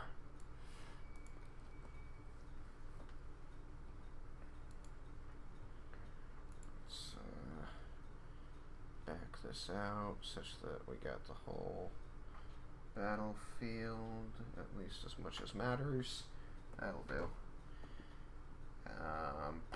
So, first in the initiative is Lair. What do you do as these things, the ground shudders tremendously, the stone bursts, the statues crumble, including the one of Victoria, and this monster, which seems about to attack the other monster, stops and looks at you.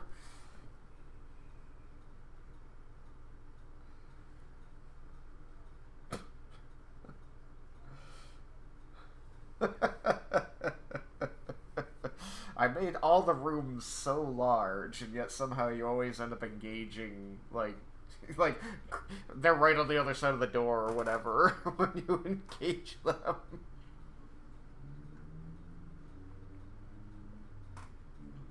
Very well.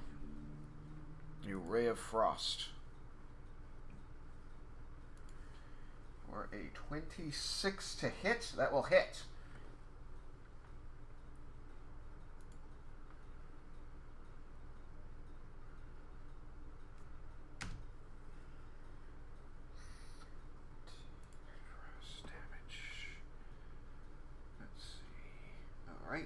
It doesn't appear to be weak to, nor does it resist your frost.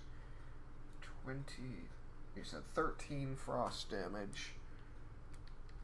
Alright, it's a good hit, and it's slowed by 10 feet.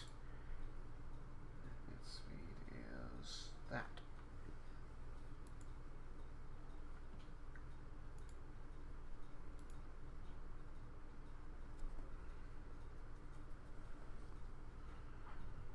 You are going to move to AO21.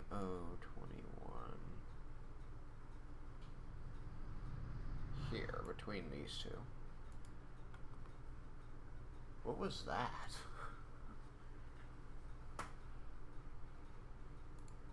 Oh, yep, you're right. My bad.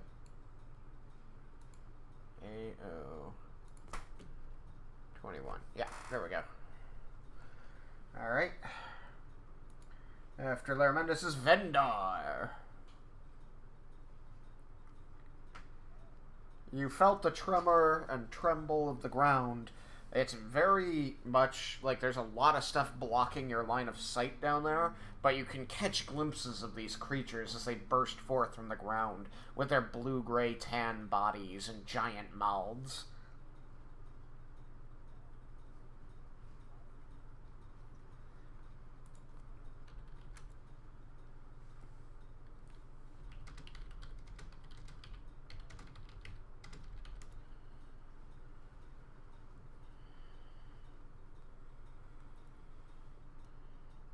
So you're going to put purple worm poison on one of your arrows.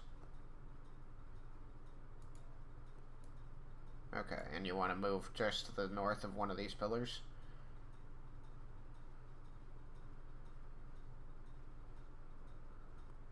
And you'll roll hide. And that's a bonus action. So yes, you may do those things. Very good. So after Vendar, wait, you got 28 tiled. Okay, let's see here. Ba ba ba ba ba. Ba ba ba.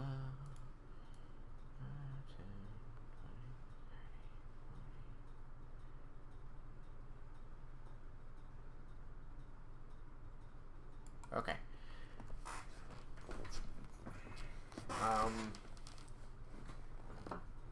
As far as you know, you're hidden.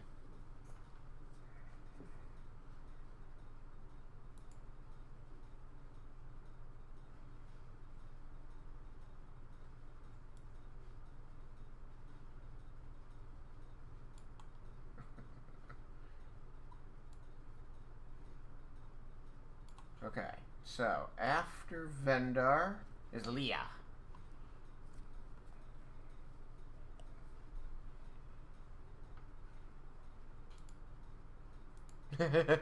What? Where do you want to go?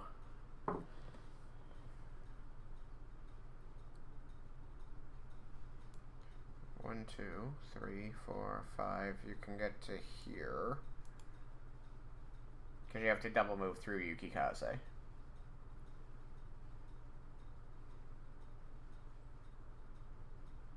Was that good enough? Okay.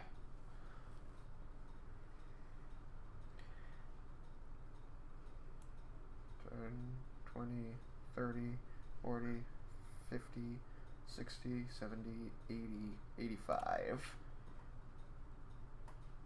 Alright. Alright. I believe you.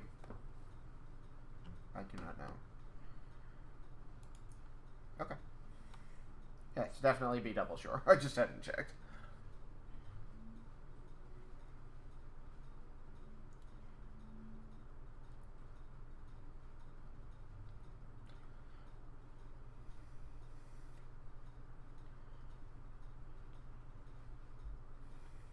$22 for the first one. And you're going to attack this northernmost one? Okay, you hit.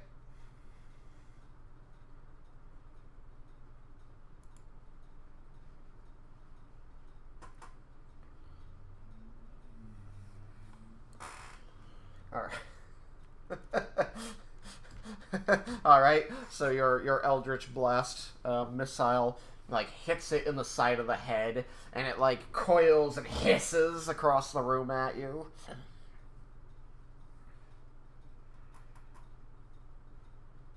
You will miss. The second shot goes wide and strikes one of the fallen stones, causing it to skip across the ground and bounce off the wall. Alright, after Leah is Raiken.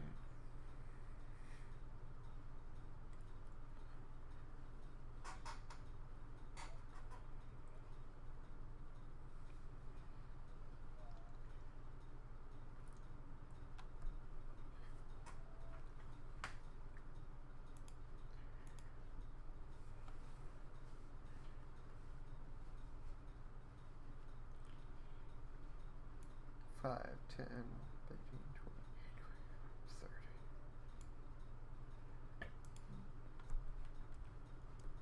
30. Okay, so you want to move up one.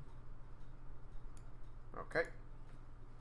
Yes, you are able to move there. Squish, squish, go your first couple steps as you squidge through the vom, and then you begin running across the grass.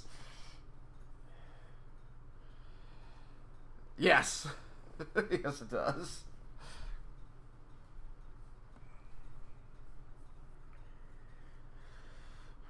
Are you going to...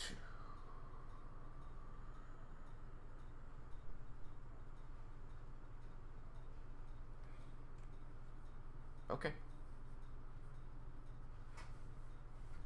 Alright, sounds good.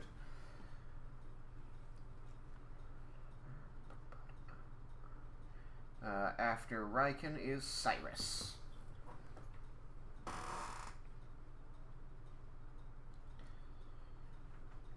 would like to move to AQ16. 1, 2...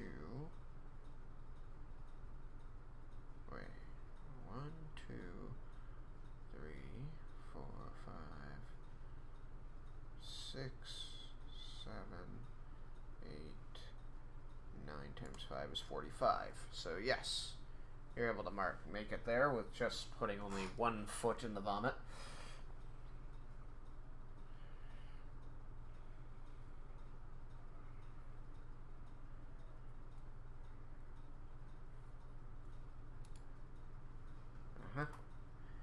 Now that's our 20-foot radius.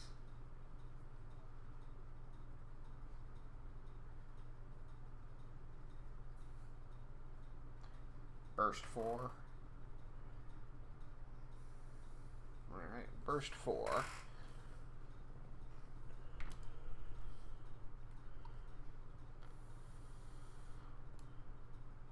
So it's going to cover this area. Goes there. 1, 2, 3, 4. Oh, okay. So actually it's going to be limited to that. There you go. Fireball explodes. Reflex saving, dexterity saving throw for the enemies. Okay, that's pretty good. Number 1, Guats. A Dex. 16. And number 2 got a 3.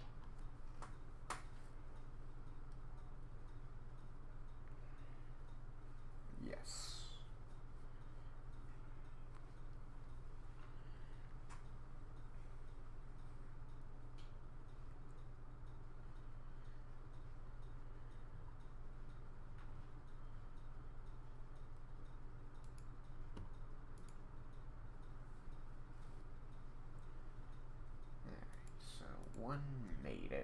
takes half damage.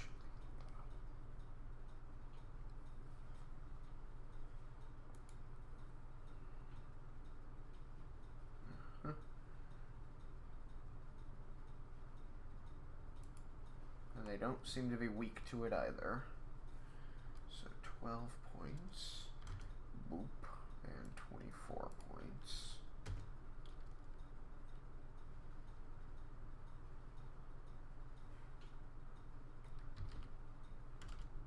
There we go. Okay. After Thyrith, the bad guys. Let's see here. 1, 2, 5, 10, 15, 20, 25, 30.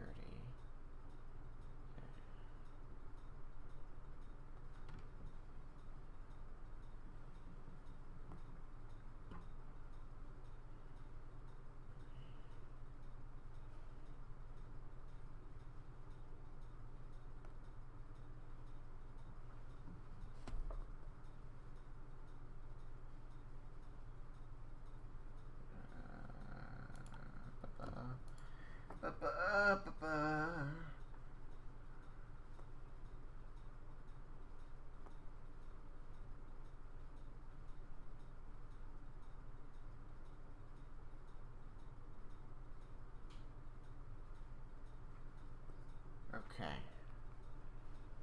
It is going, this one is going to move to here, and then lower its body, like lower its maw toward the ground, you know, spreading its front claws wide apart, and bellow, and a sound that echoes across the area. You feel it rattling your teeth.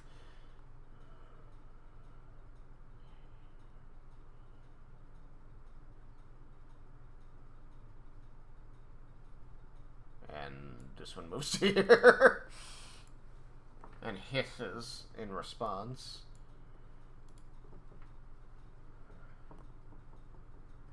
Let's see here. Ta-da. After the bad guys is Yukikaze.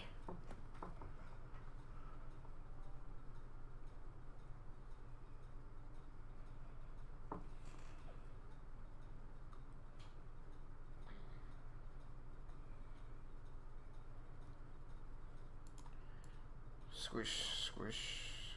3, 4, 5, 6.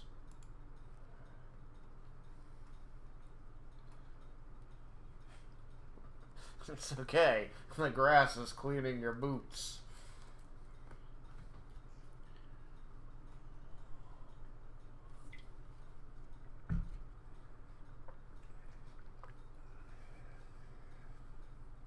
You the best.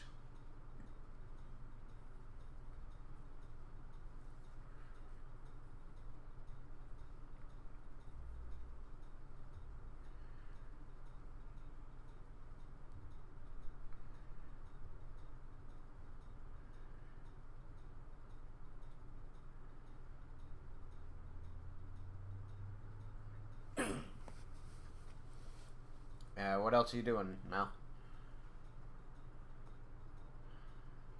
You can move another 30 feet, you can prepare an action, you can take the dodge action. Okay. After Yukikaze, Jebel.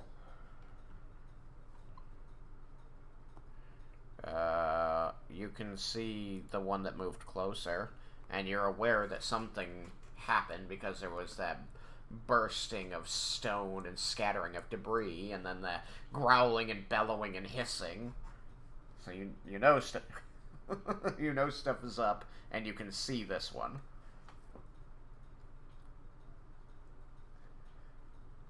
Nature? No. You know what it is because Yukikaze told you what it is. It's a burrowing monster called a bulette that wanders the desert, seeking out prey to devour and other bulettes to mate with.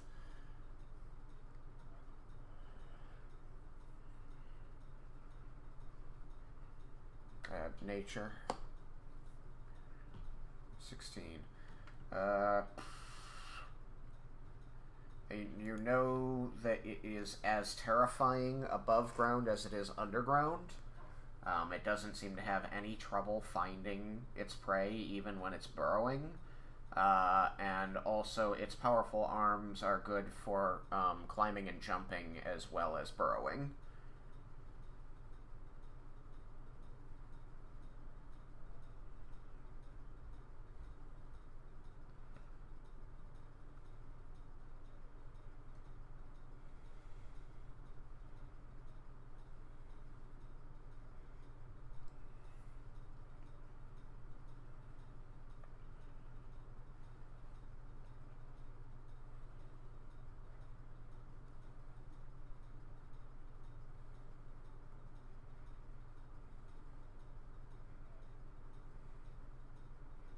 Okay.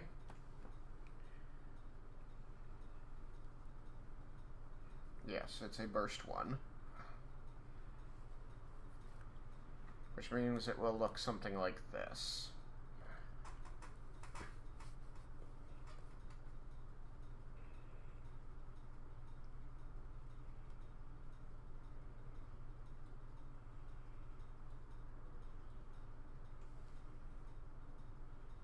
Okay. I will color that area for Moonbeam.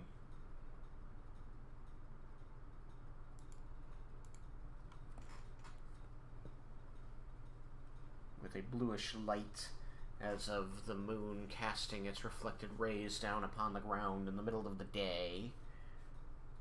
The area begins to glow. Now, what happens to the bulette since you cast it directly on top of it?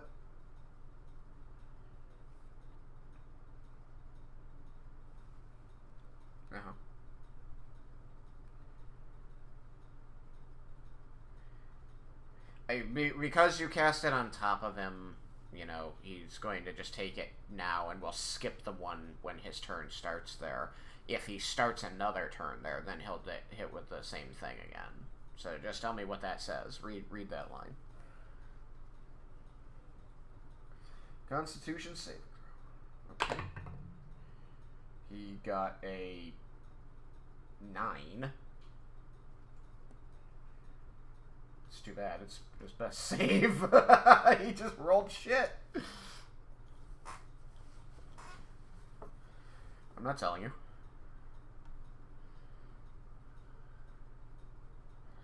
Eight points of radiant damage. Okay.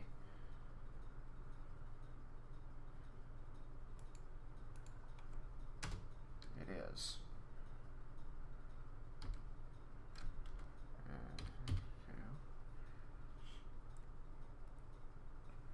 Okay. So, he takes 8 points of radiation damage. Anything else? Radiant damage.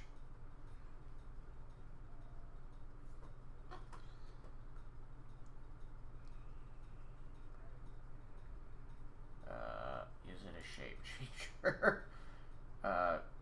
No. Shape changers have something special happen to them.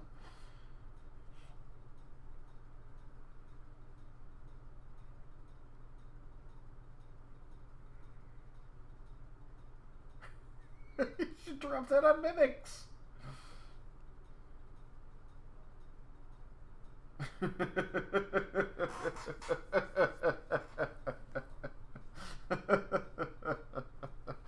Alright, so he takes radiant damage as this beam of moonlight streaks down in the middle of the day and illuminates the ground beneath him. Alright, after Jablabu is Larmendus again.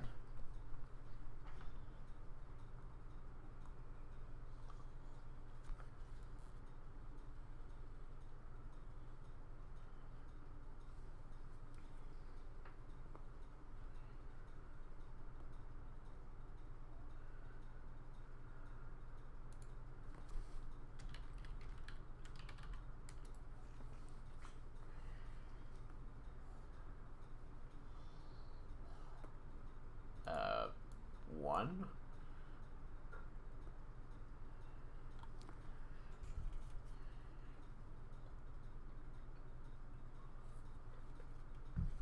21 to hit with another Ray of Frost, I take it? Okay. I have to say I take it because I totally heard what you said. That will hit.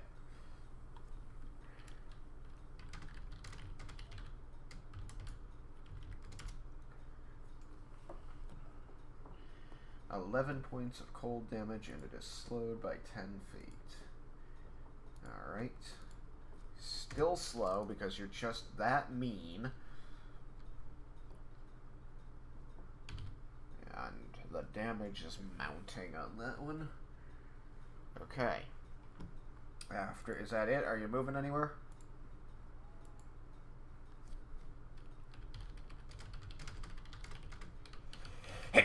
Okay.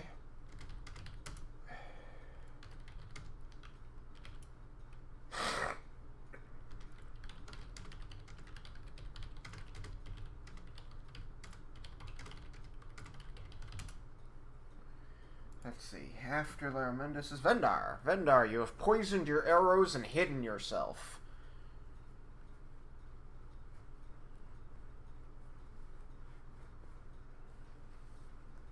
You can see, you can easily see this one. This one is pretty well concealed.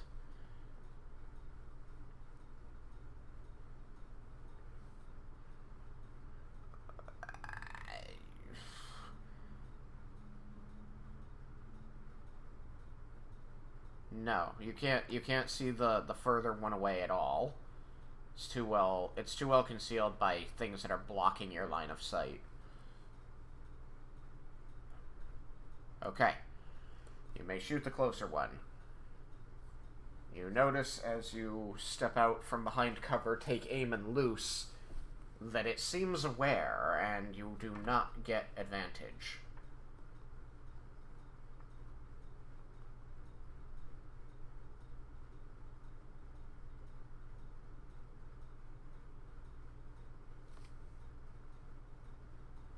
.23 to hit will still hit.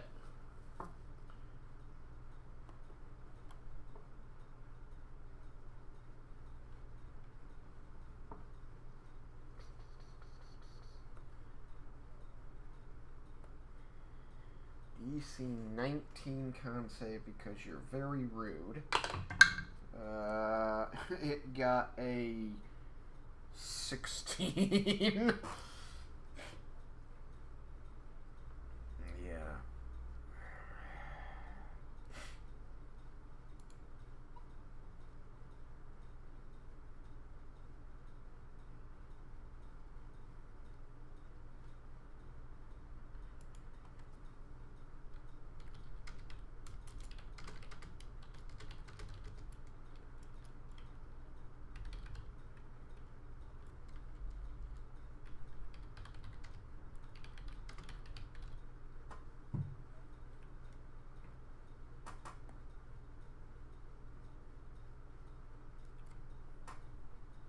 .1d6 magical piercing damage plus whatever your dex for.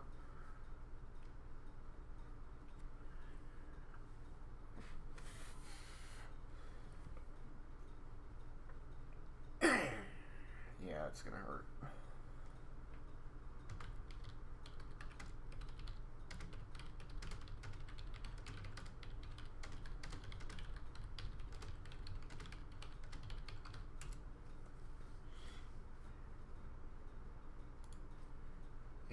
Magical piercing damage.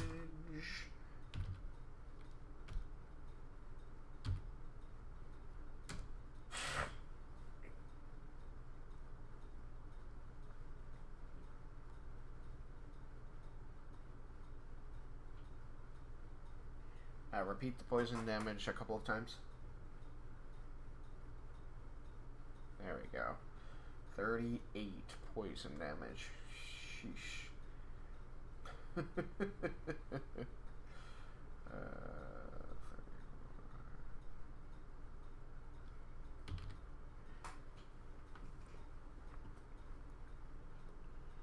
You're gonna go to the east towards Cyrus.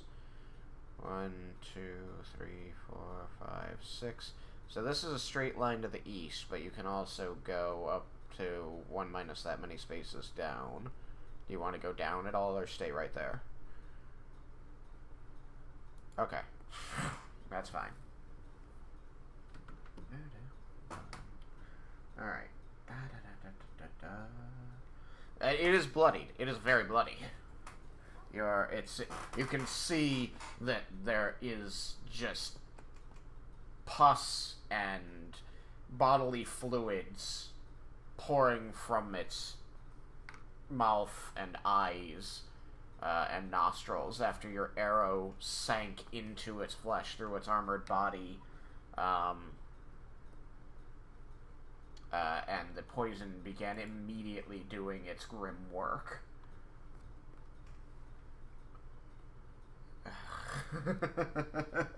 After Vendar's Leah. Okay. Say the line, Warlock.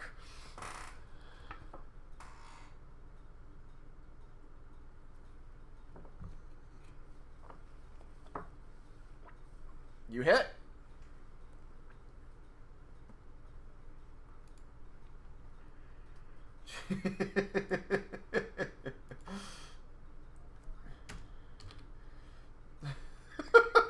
At least you're consistent.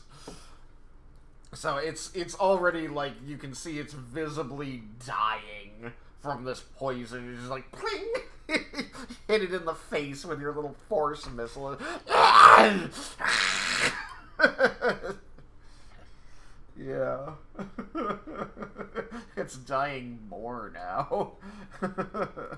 After Leah's Raiken. Nothing triggered your attack.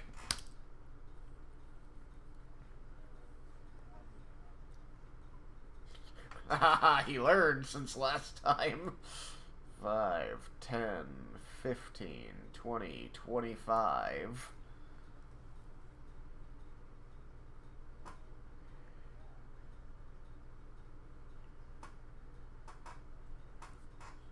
Yeah.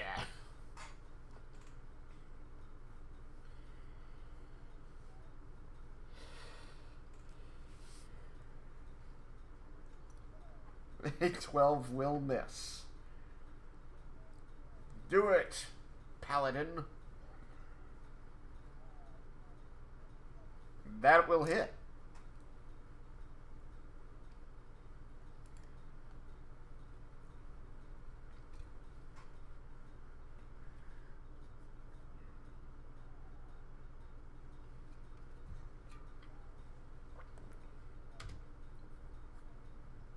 Alright, non-magical silver slashing damage.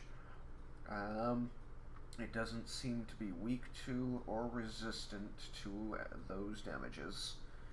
So 9 points. Bring us there.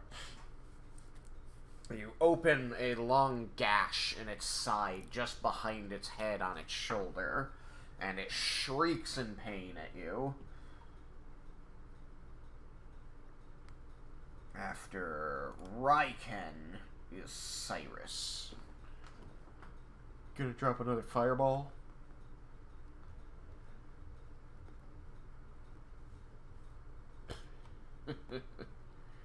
Okay. Zing it over Raiken's shoulder.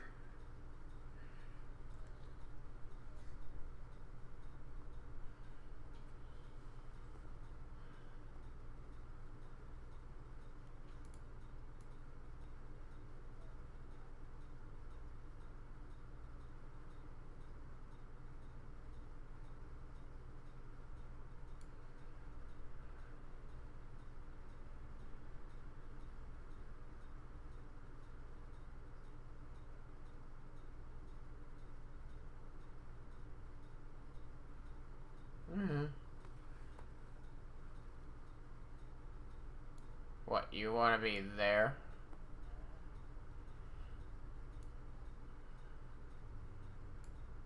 Move up means move closer. If you meant move north, you should say that.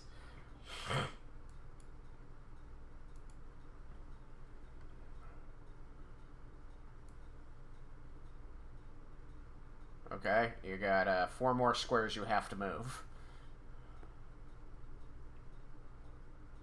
Yes.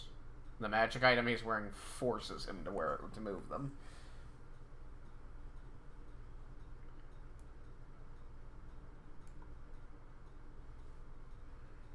That'll hit.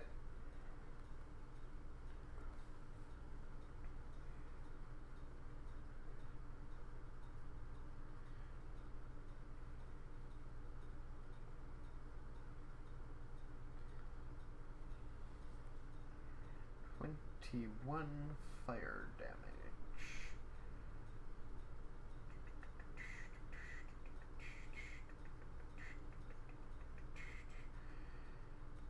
What am I looking for? There we go. Okay.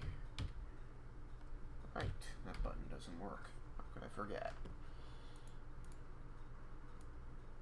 You slay the creature in front of Raiken. The firebolt strikes it in its left flank as it was, mounting its bulk above Raiken in a menacing pose, and then it seems to ignite, and it struggles against the flames momentarily before collapsing to the ground on the spot and succumbing to the flames.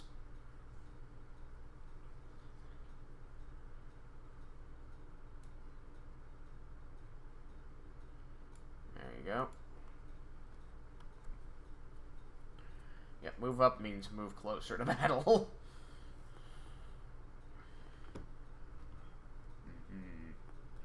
Alright then. After Cyrus is the bad guys, well, the bad guy, he is still frosted, right, Sam?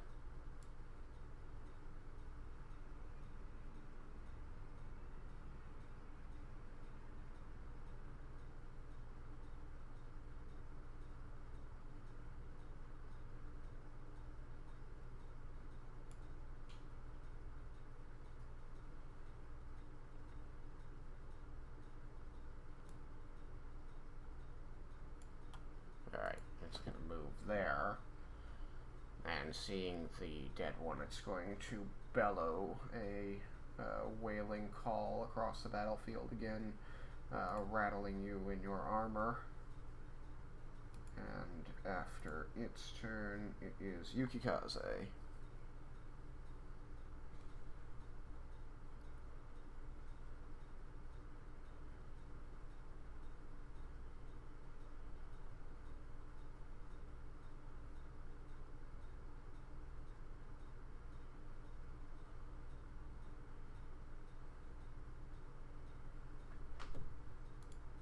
One, two, three, four, five, six.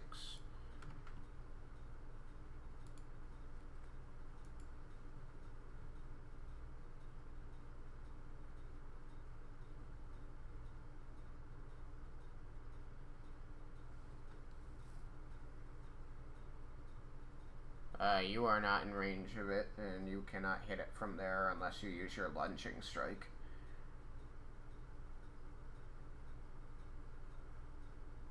You're in range if you use lunging strike.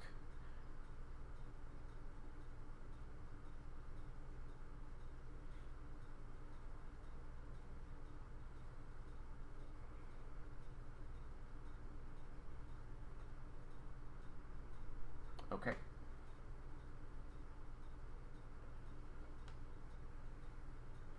After Yukikaze is Jebel.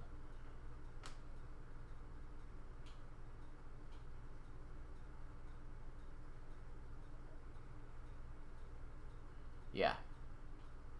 Peering around the pillar from your hiding place, you can see it as it stomps its way toward Yukikaze. It seems to be covered in shards of ice that are impeding its movement.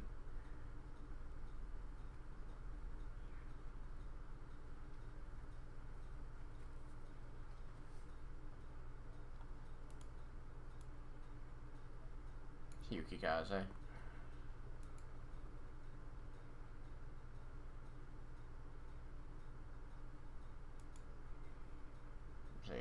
How many squares can you move the thing in a turn?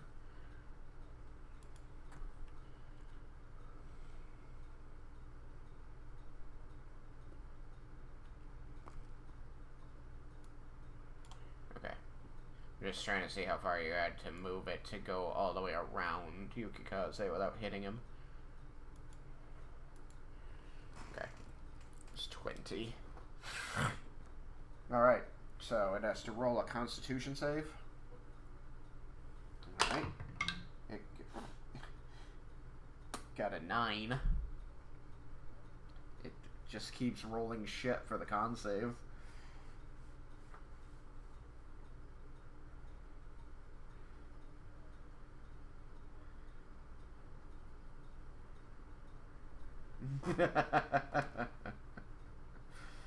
Alrighty. There you go. 9 points of radiant damage. Alright, well, it is bloodied. Okay, I think that makes it Lair's turn again. Yes.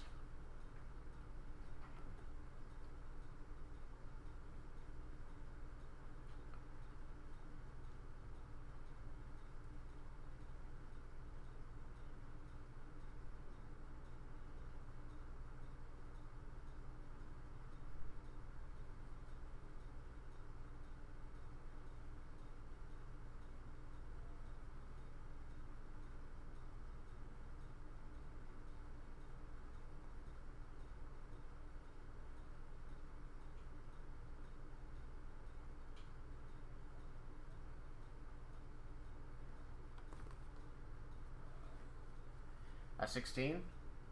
That misses. Alright, you moving anywhere, doing anything?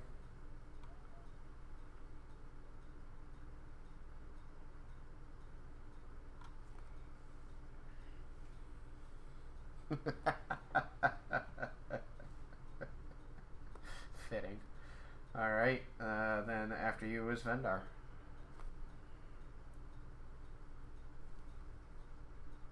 Okay. Fire away. You are not hidden, so you do not get advantage. It has none of your allies adjacent to it, so you do not get sneak attack. 22 to hit will hit.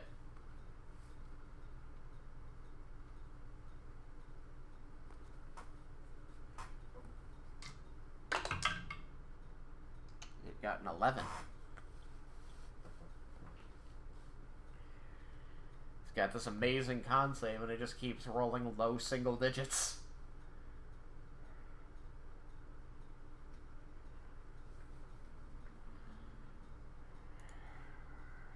Magical piercing damage.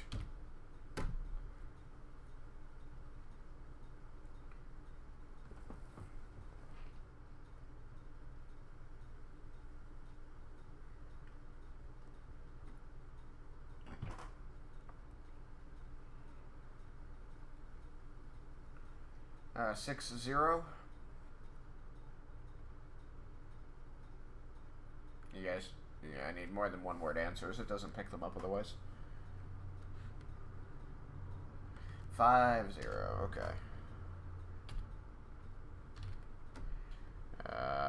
Your arrow punches through the armor plate on top of its head, and it squeals in pain before its insides begin to very rapidly liquefy and pour out through its mouth. You murderize it, you monster.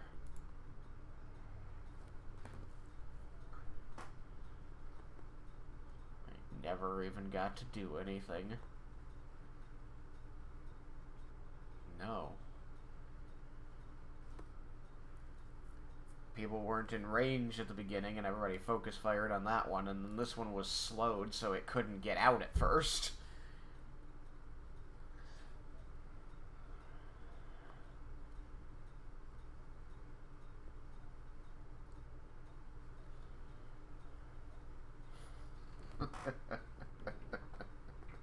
Congratulations, you have won the fight.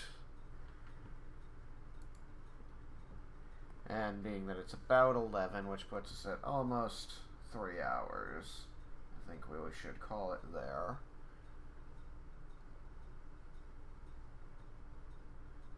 You should have done Lunging Strike. I don't know why you didn't.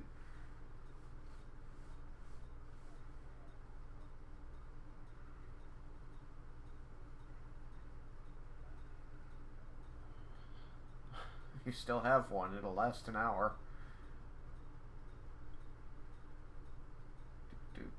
Alright, so those are worth that much.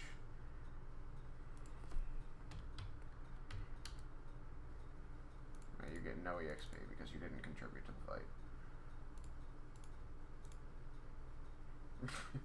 fight. Kidding. Everybody take 1100 EXP.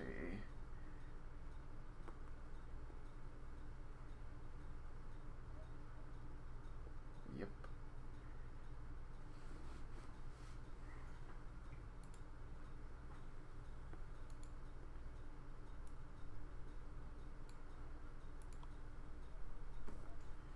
Oh-ho-ho.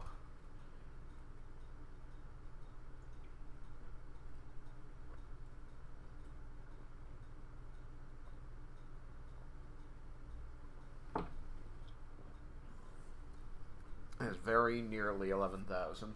Alright.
There have been times where I've used the exact calculator and not rounded. I usually just round either a little up or a little down to make it a round number, but there were definitely fights, especially toward the beginning, where I'm just like, okay, yeah, it's 67, 167. Everybody gets 167.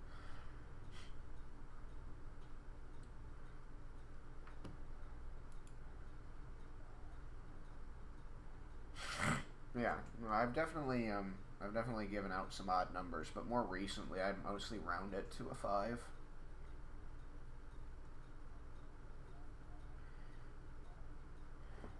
Yeah, you're stuck.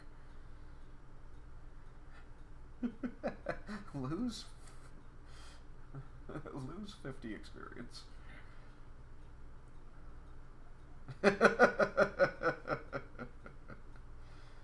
Alright, good job, guys.